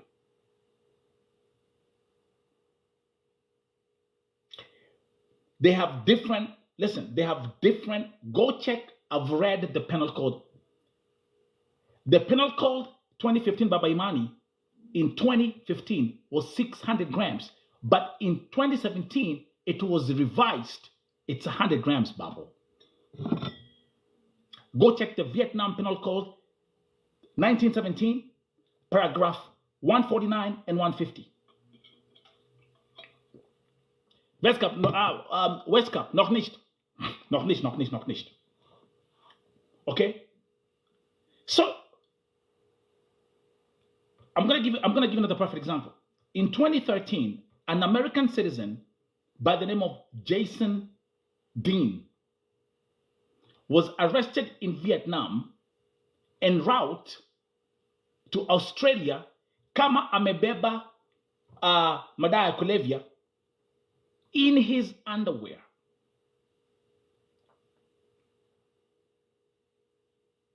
If you look at the bag that he was carrying, it was like this small. Alikuwa amesunda unga kwa ngodha.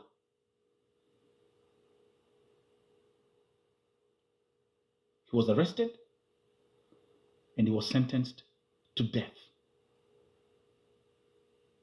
That was 2013. And then they went through the process. There was a question about the quantity. They said, no, it was less, whatever. And then the execution was scrapped off. Let's come back to Margaret Nduta. Nduta was arrested July 2023. Now it's March 2025. That's over 18 months.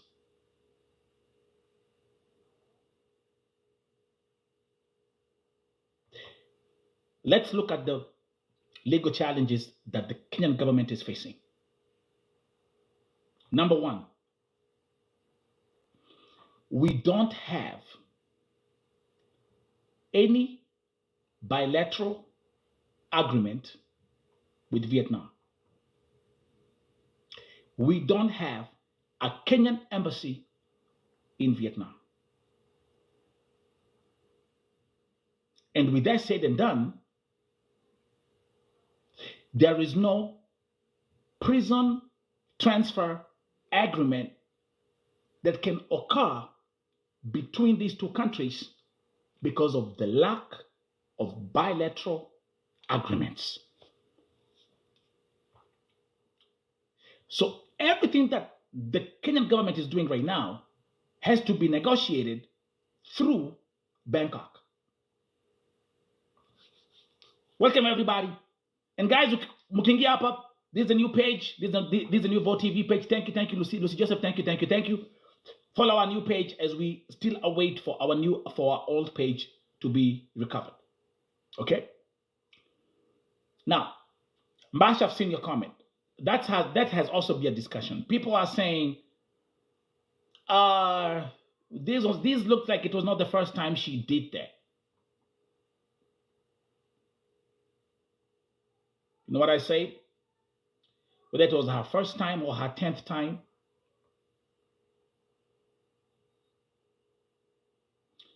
I'm going to let Margaret Nduta tell that part of the story. I will not make any speculations. But yes, of course, there are people who are on these social media blasting any kind of nonsense that you can think about. Now, this is the interesting part. Another theory I want to debunk.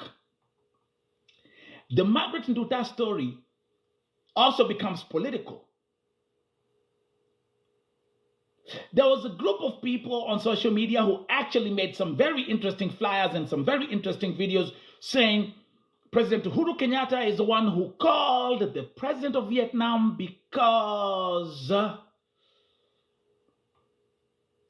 Vietnamese president refused to talk to President William Ruto.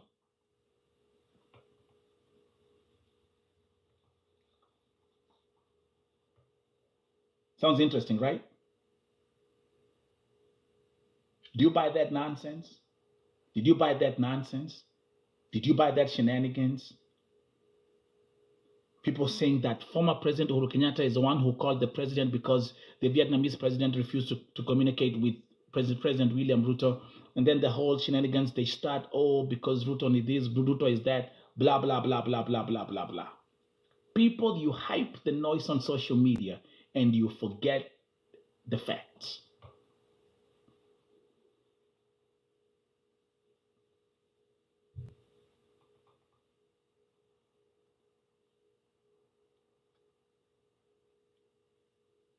Nowhere do we have any public confirmation that Uhuru Kenyatta or Ruto called the president.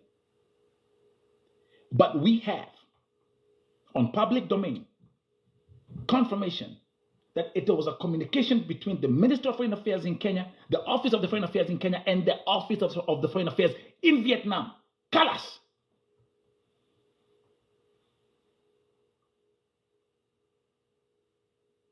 Fucking common sense, bro.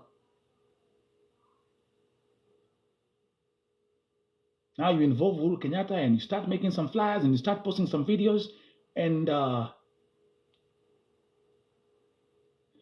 again, I repeat, Mark Twain, it's easier to fool people than to convince people that you're being fooled.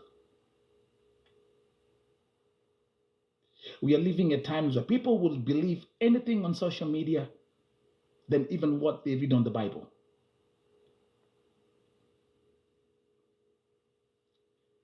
You can come on this social media and tell people that you can kill. Then you tell them the Bible says, thou shalt not kill, and they will say you're lying.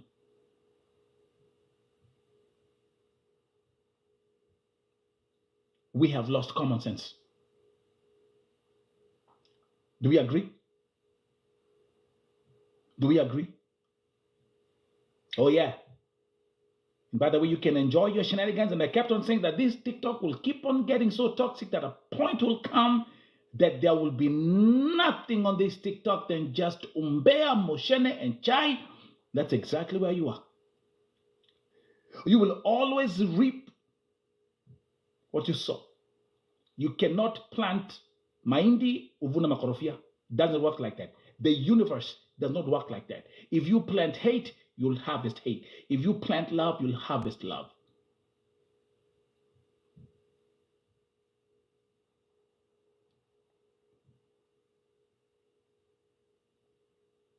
Are we together?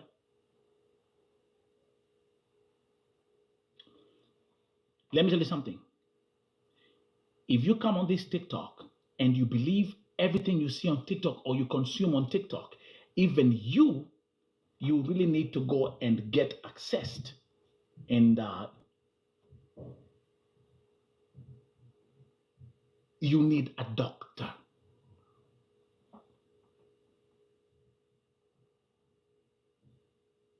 That's where we are. And even the Margaret Nduta story is a perfect example that people can wake up in the morning and they can post anything, that they can open up lives on TikTok and on YouTube and on Facebook, and they can say anything and the masses will believe. We have lost the sense of logic. But who am I telling? Mark Twain. It's easier to fool people than to convince them that they're being fooled.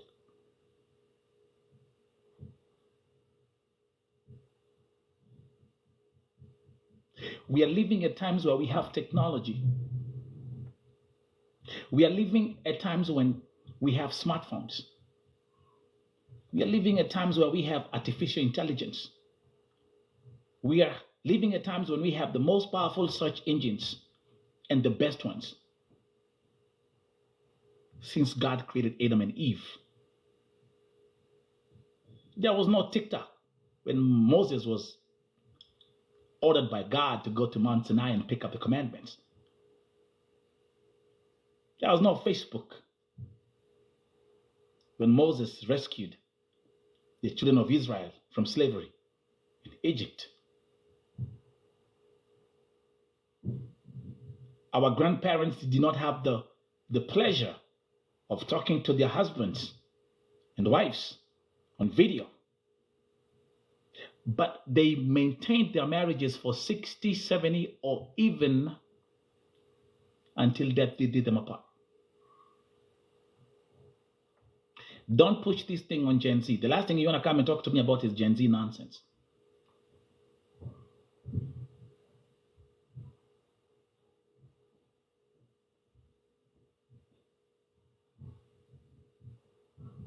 I'm not buying that talk.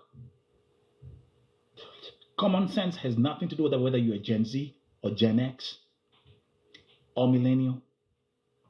It's about you.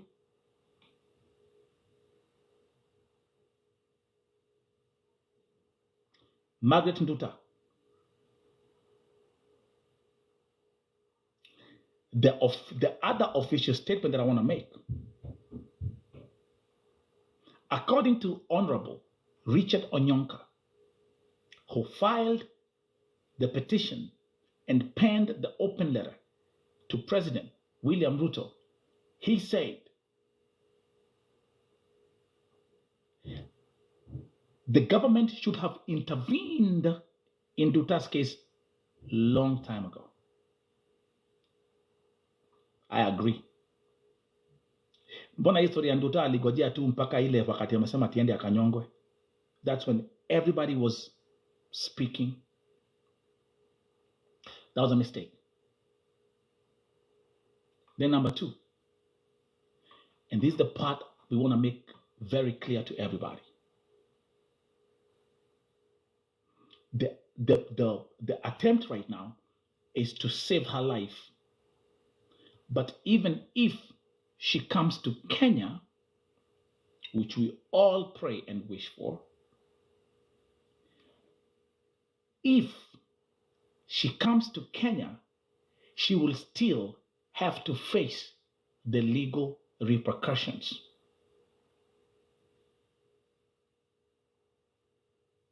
Let me ask you a question. Since July 2023 up to now, why didn't the family talk about it? But from what I've heard, even the person who was on the forefront and was trying to push about it and came up with the story, he was even told by the family, don't come to our place.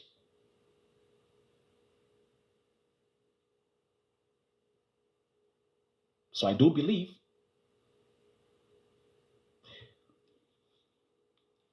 no.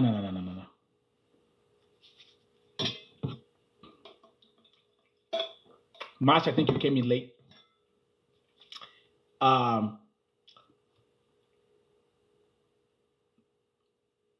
Again, social media being misused. Again, what is viral becoming a virus. People waking up in the morning and saying that Rish Kamunge and Lillian are involved in the case is nothing but just pure garbage and pure trash and pure lies and pure propaganda.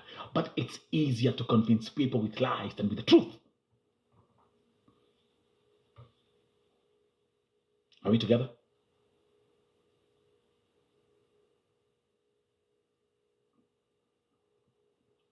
Are we together?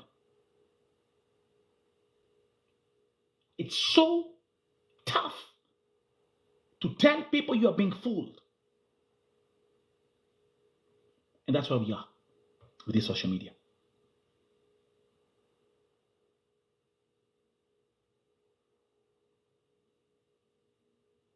What we know is what is on public domain from the Ministry of Foreign Affairs. What I'm telling you tonight, don't buy any other crap and don't buy any other theory and don't buy any other lie. These people are just there for the clickbaits, and clickbaits only.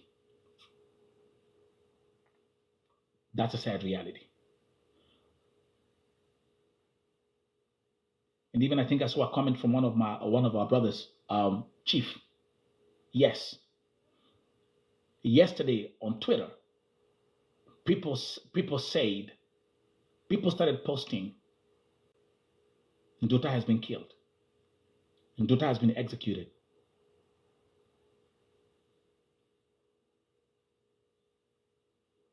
You know what? And you know what they started doing next? You know what they started doing next? They started taking Nduta's picture, typing RIP, and posting it on Twitter.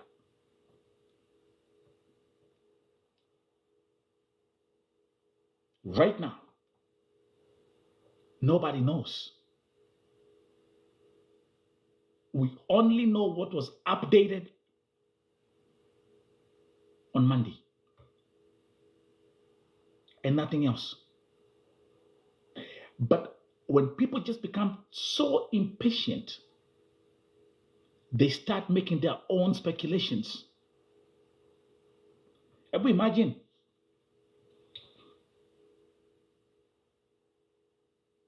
Familia Nduta, they wake up and they start seeing flyers of Zimandiko RIP.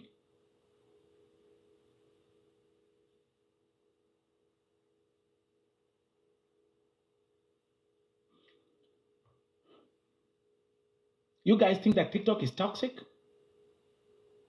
Get on Twitter. You think TikTok is toxic? Twitter is fucked up. And because there is an AI tool called Grok that is analyzing everything which is being posted, the story of Nduta being executed was so hyped on Twitter that even the AI tool that is analyzing all the posts to tell us if it's true or not started saying, oh yes, Nduta has been executed on March 17th at 8:20 p.m. Ain't that scary? Ain't that scary? Now, because I'm a Twitter user, I don't rely on any fact from Grok, because I realized this AI tool is just analyzing what is being said. And if, let's say, let me give an example. Let's say 1 million people post on Twitter that Nduta has been executed. You know what they will do? Do you know what the AI tool will do? The AI tool will exactly believe that Nduta has been executed, and the AI tool, which is Grok, will give the same output. Sad times we're living in. And that's the truth. Have you seen Nduta's family? Have you seen her mother? Have you seen where they come from?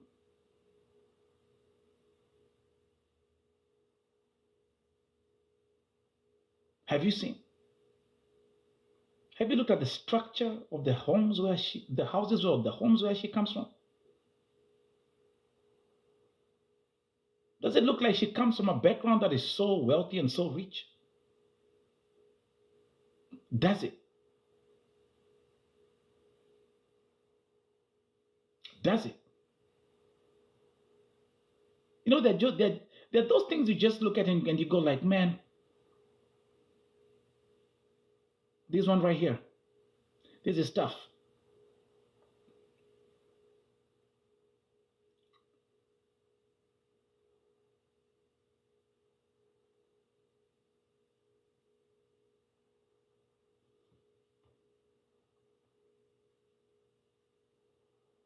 So who are we to question why she did it? Who are we to question? How many of you are here who left Kenya to go and seek greener pastures because you come from the same place like Nduta came from. Huh?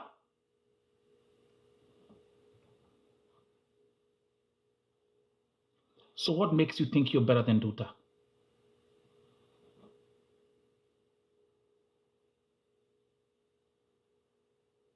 Huh?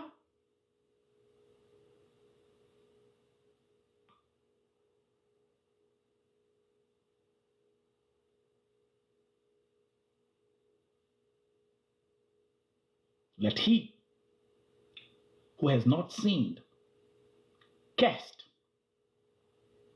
the first stone.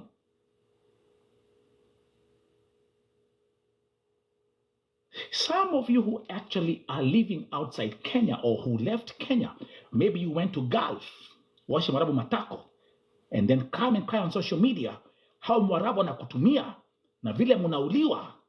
That is not different. This is someone who was trying to provide for her family. I'm not defending the crime, but I'm not questioning the act.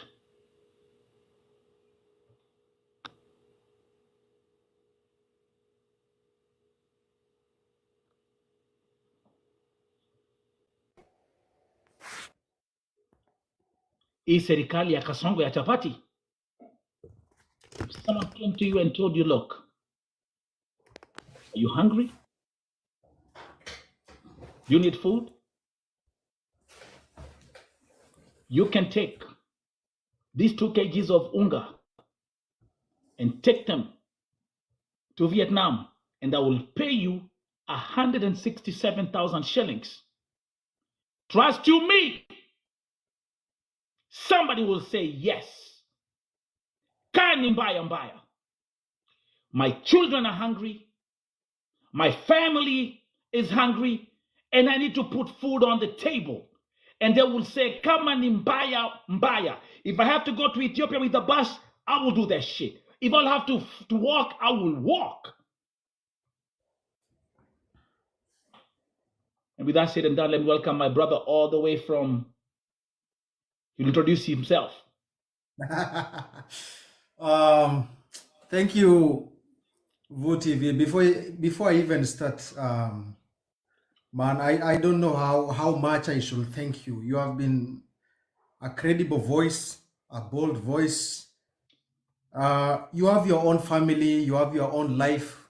You are a very comfortable person, but you just decided to do this, out of your own will. And yeah, I mean, God, it is said it's only God will choose the few to speak for the many, and that's you right. are one of the chosen, ndugu yangu. Don't feel like you are doing this alone.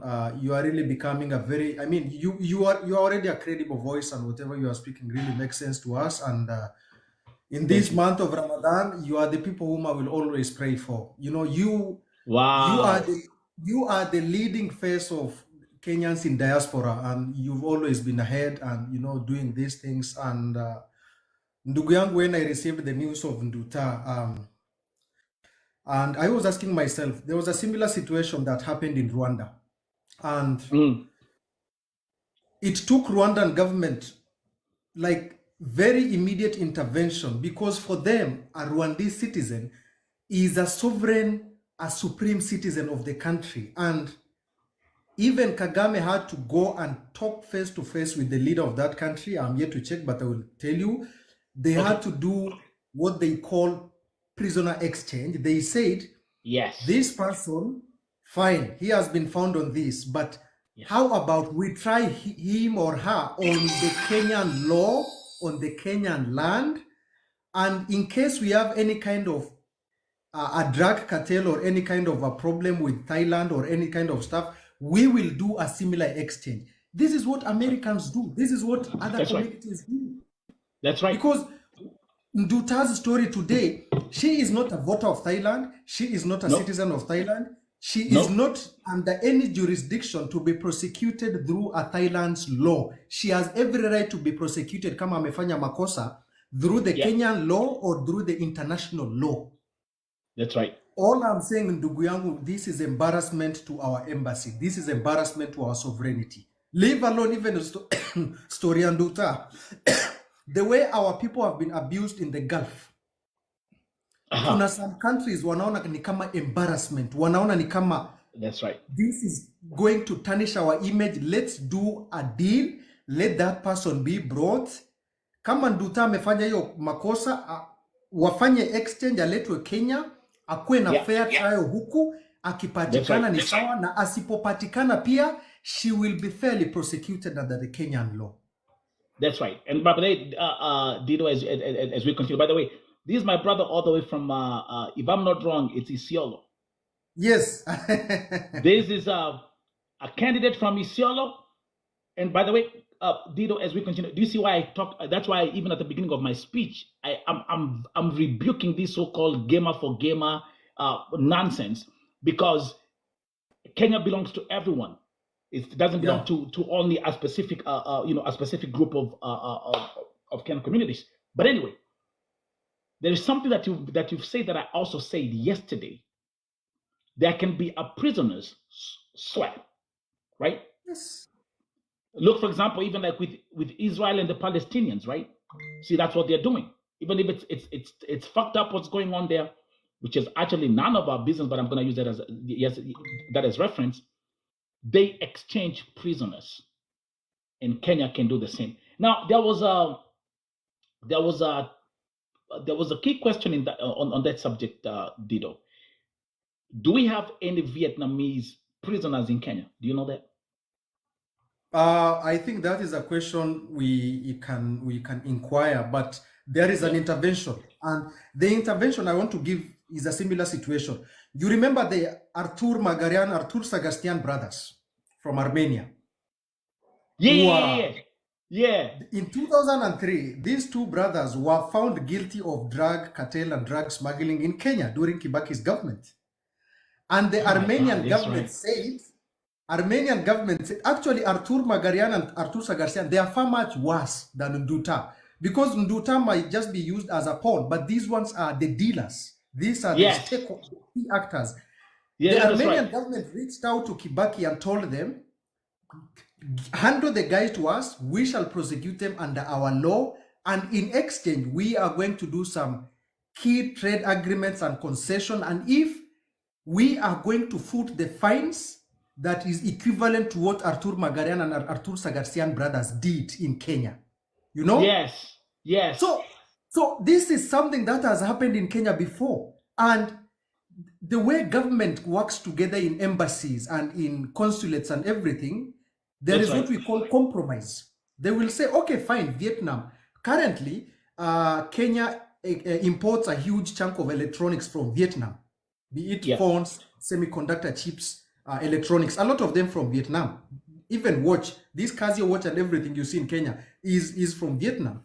So if they will say, let us calm down, let us tone down the pressure, what we are going to do, we are going to prosecute and we are going to foot any kind of constitutional and legal damages Nduta has done to your country in exchange of few trade, economic, or any kind of consular relations that we are going to establish. That can be done.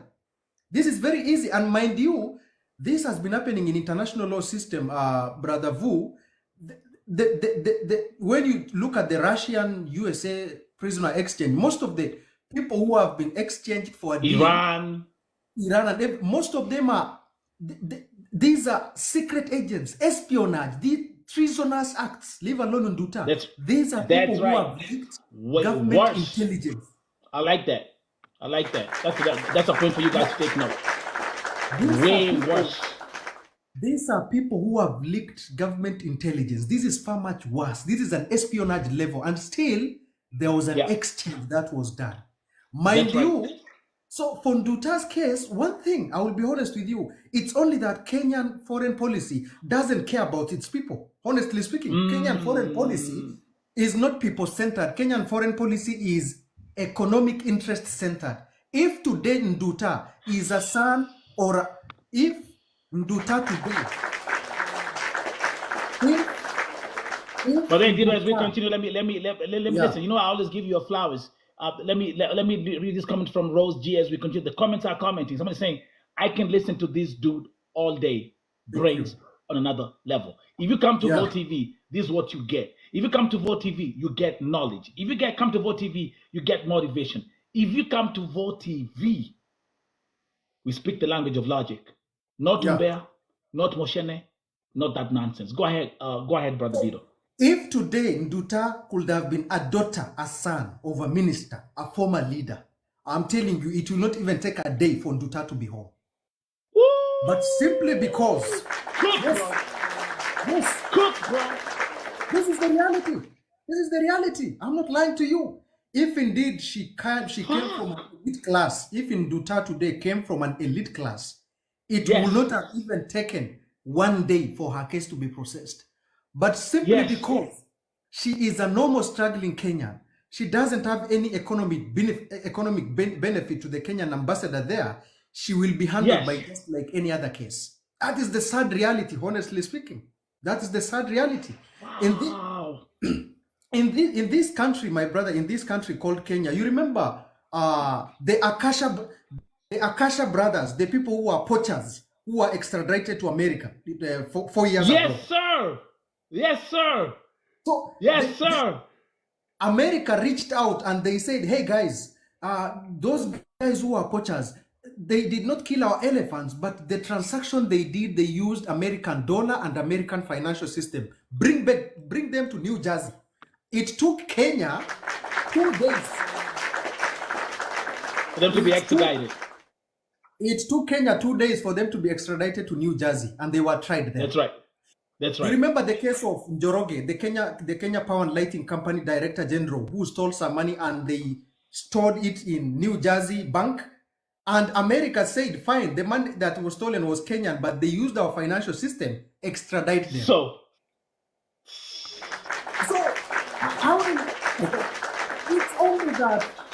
it's only that she's a poor Kenyan. She That's is right. struggling. Hana mtu wa kumwongelea. If indeed John Waluke was convicted by the Kenyan government and fined 797 million, the MP for Sirisia or MP for Mumias, John Waluke, and he was released he was bailed by the government and he was convicted to pay 797 million. That is almost 1 billion, and he was released. John Waluke is President Ruto's best friend now. So Nduta's case is a tiny thing. Okay, yeah. That is it. Welcome to It's Vote only TV, that- bro. It's only Yes. that she is a daughter of nobody. She is not an elite. right. She doesn't have any economic benefit. This is just what happened to Nduta today is embodiment of how frustrated are we as Kenyans that we don't have jobs in this country. We Yeah. go out of our levels to get That's into problems and we get tried in another country. This should be an That's right. embarrassment to President Ruto's government. Okay? This is it. What made Nduta to be in Thailand today is not because of our wish, because there are no jobs in Kenya, and the ones that are available will only go to the sons and the daughters of the rich.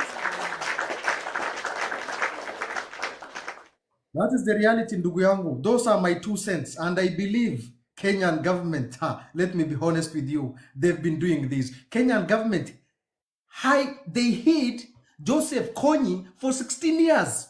And Kony was in the lookout of Interpol. He was staying here in Nairobi. The NRM leader, Joseph Kony, the fugitives. Joseph Kony was here. Okay? Was in Kenya. He was in Kenya, Joseph Kony, all this time. And so this Nduta's case. Living lavishly. Living like the guy was actually living lavishly. He was having a good time.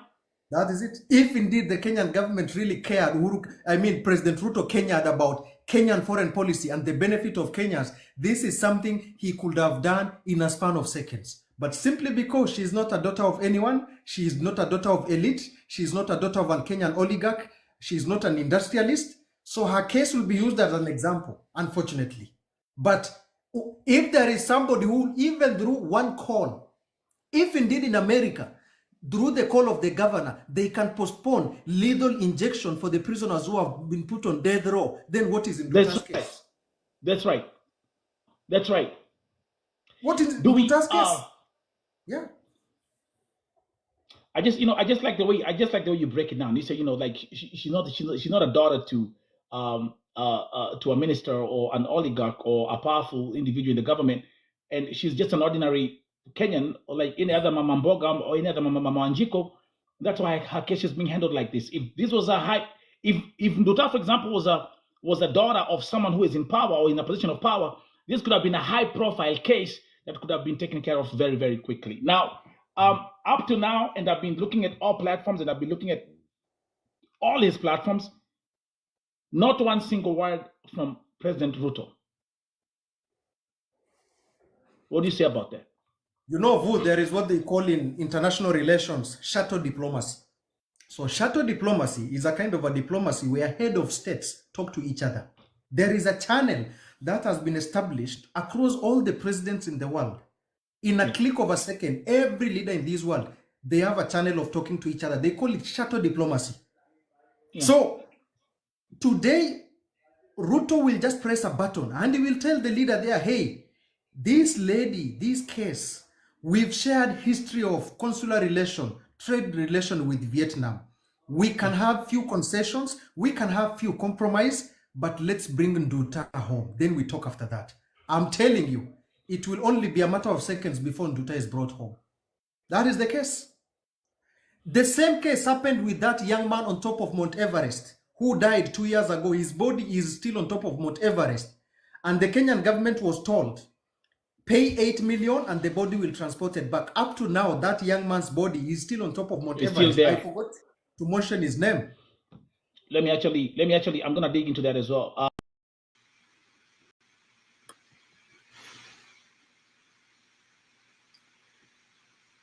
Hello, everybody. Welcome, everybody, and welcome to Vote TV Live right here on YouTube. Thank you very much, and shout out to all the viewers and our Vote TV YouTube subscribers. Okay, allow me to also give a shout out to my followers on TikTok, Facebook, Twitter, Instagram, and of course, those who have also subscribed to my website. This is the top story today. The story of our Kenyan sister, Margaret Nduta Macharia, who has been sentenced to death in Vietnam. Why? Because of drug trafficking. Margaret Nduta was arrested in July 2023. News sources have reconfirmed. And matter of fact, she was supposed to be executed today. Vietnam has some of the most strict anti-narcotics laws in the world. Matter of fact, in Vietnam, if you're arrested with only 100 grams, say, heroin, cocaine, or other drugs, only 100 grams can put you on that electric chair. Let's get back to the Margaret Nduta story. I've been covering this story the whole day, and we're gonna look today at the chances of Margaret Nduta being transferred to Kenya. Okay? Thanks God, Kenyans on social media, especially TikTok, they are very active. They push this case. On Saturday, some even went to the streets to protest, requesting the country's president, William Ruto, to intervene. That is exactly what happened. They intervened yesterday. They filed a petition. An open letter was sent to the president. And there was also an official statement from the Ministry of Foreign Affairs Office. Now, we're going to start looking at the specifics of Margaret Nduta's case. And I've been digging in, doing my research online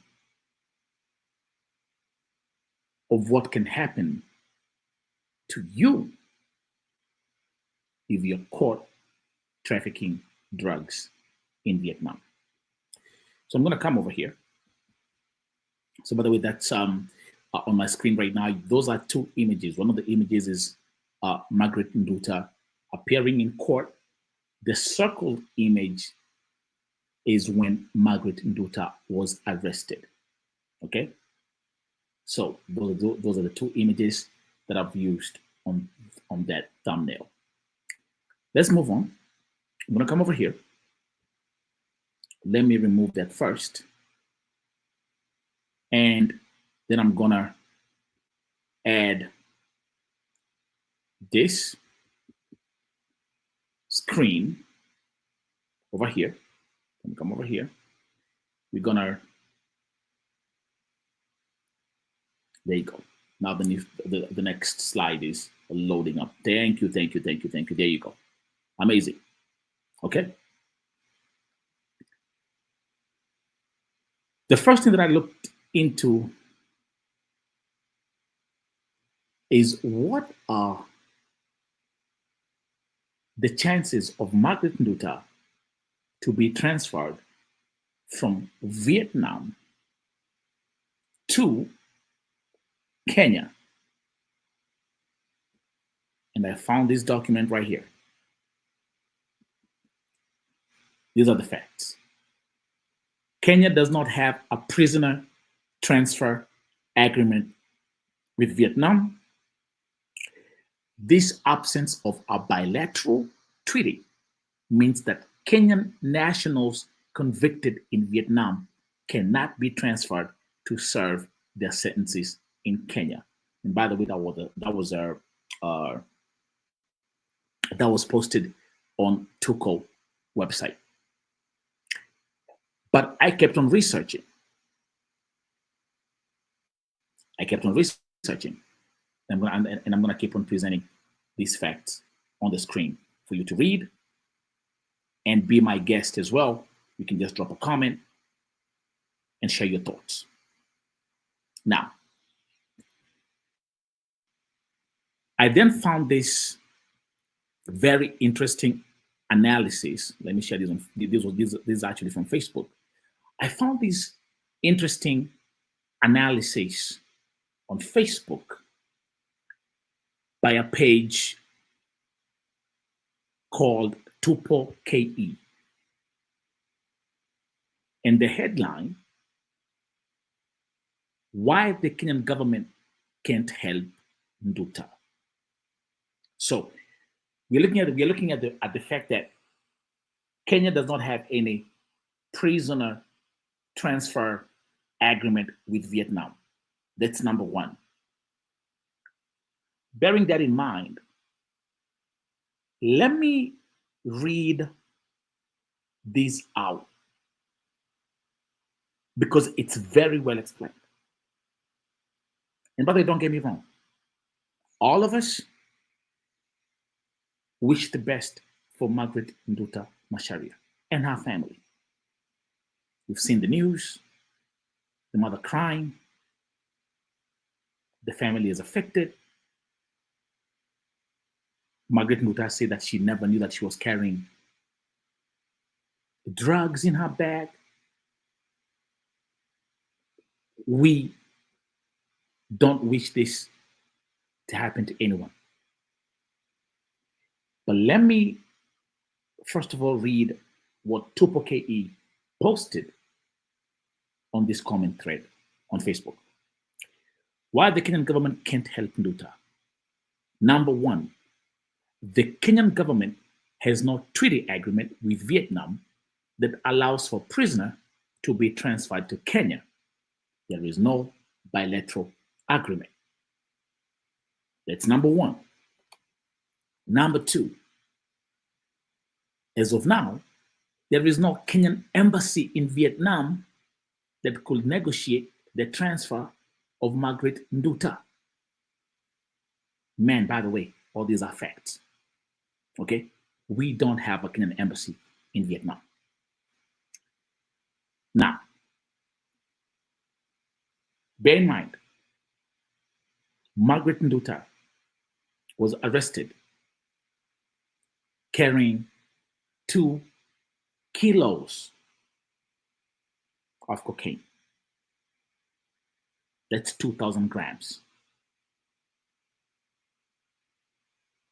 Number 3, Vietnam's law and the nature of the crime Nduta committed have severe penalties compared to other countries.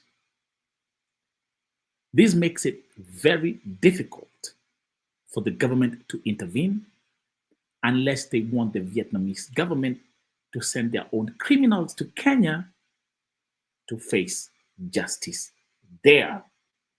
I want to actually underline that, the last statement.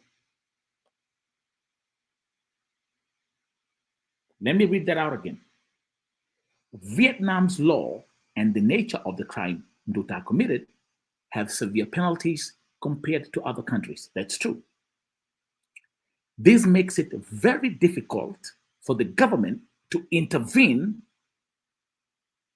unless they want the Vietnamese government to send their own criminals to Kenya to face justice there. TUKO continues, this completely shuts down Margaret Nduta's chances of getting help from the Kenyan government. By the way, this comment was posted before the Kenyan government intervened and released a statement.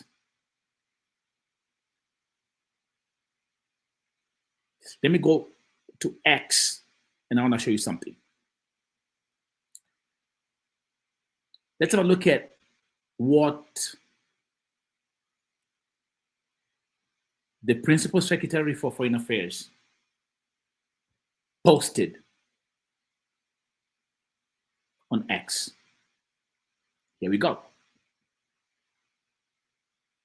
Honorable Korea said, I had a telephone conversation this afternoon with my counterpart, Her Excellency Nguyen Minh Hang, the Deputy Minister of Foreign Affairs of Vietnam, over the matter of Margaret Nduta. I conveyed to Madame Hang the anxiety of the Kenyan people on the impending execution of our national and reiterated our request for a stay of execution to allow our 2 countries to find a path to resolving the issue. I am grateful for Madame Hang's assurance that our petition is under consideration by her country's authorities. In the meantime, our mission in Bangkok is actively following up the case in situ. So remember, Kenya doesn't have an embassy in Vietnam, but there is an embassy in Bangkok. So everything is being run over by the Kenyan embassy in Bangkok. I'm also going to point out at the open letter that was written by Senator Richard Onyonka from Kisii County, who wrote this petition to the President of the Republic of Kenya, William H. Ruto, pleading for clemency and asking for Margaret Nduta to be returned to Kenya and to be sentenced in Kenya. Let me read this out.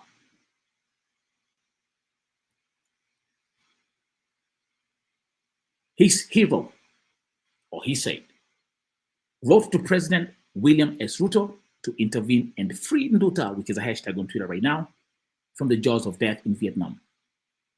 Margaret Nduta Macharia is a Kenyan, and it will be correct if she was repatriated back to the country to be tried within our laws over the crimes that she's being accused of. So, you see right here? That's a key point, right? And I want you guys to take notes. Okay? You know why? There you go. Margaret Nduta Macharia is a Kenyan. And it would be correct if she was repatriated back to the country, back to Kenya, to be tried within our laws over the crimes that she's being accused of.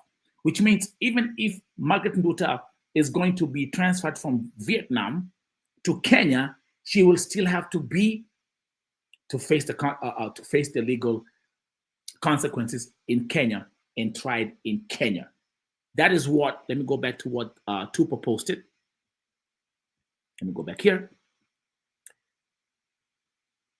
TUKO said, this makes it very difficult for the government to intervene unless they want the Vietnamese government to send their own criminals to Kenya to face justice there. For Nduta, the God of the 11th hour showed up. For Nduta,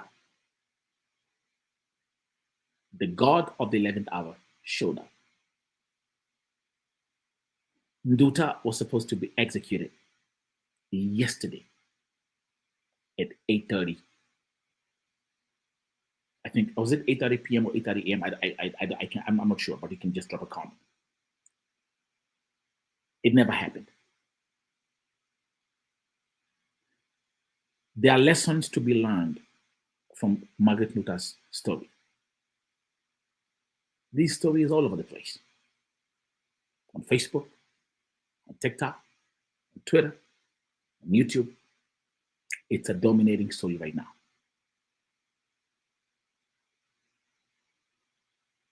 All I'm going to say today, as I conclude this long day, here at VoTV, we wish the family of Margaret Nduta God's peace that surpasses human understanding. We wish and pray, and will continue to pray, that Margaret Nduta will be taken back to Kenya, where she'll face justice in her own country. Something else I made very clear on my TikTok live today. The only person who can tell her story is Nduta. We don't know what happened. We don't know. There's a lot of speculations. How did she get to Ethiopia? What happened with the luggage? She owns her story. And I hope and pray, and I wish for Nduta that one day you will tell your story. Thank you very much. That's VoTV News. If you have any questions, you can contact VoTV through our VoTV WhatsApp number. It's actually on the screen. You can also support this platform. You can support our channel. And thank you very much for finally reaching 41,000 subscribers. We want to bring the plaque home this year. So just keep on subscribing, sharing, and please, please take lessons from Margaret Nduta Macharia's story. I love you. Spread love. Bye-bye.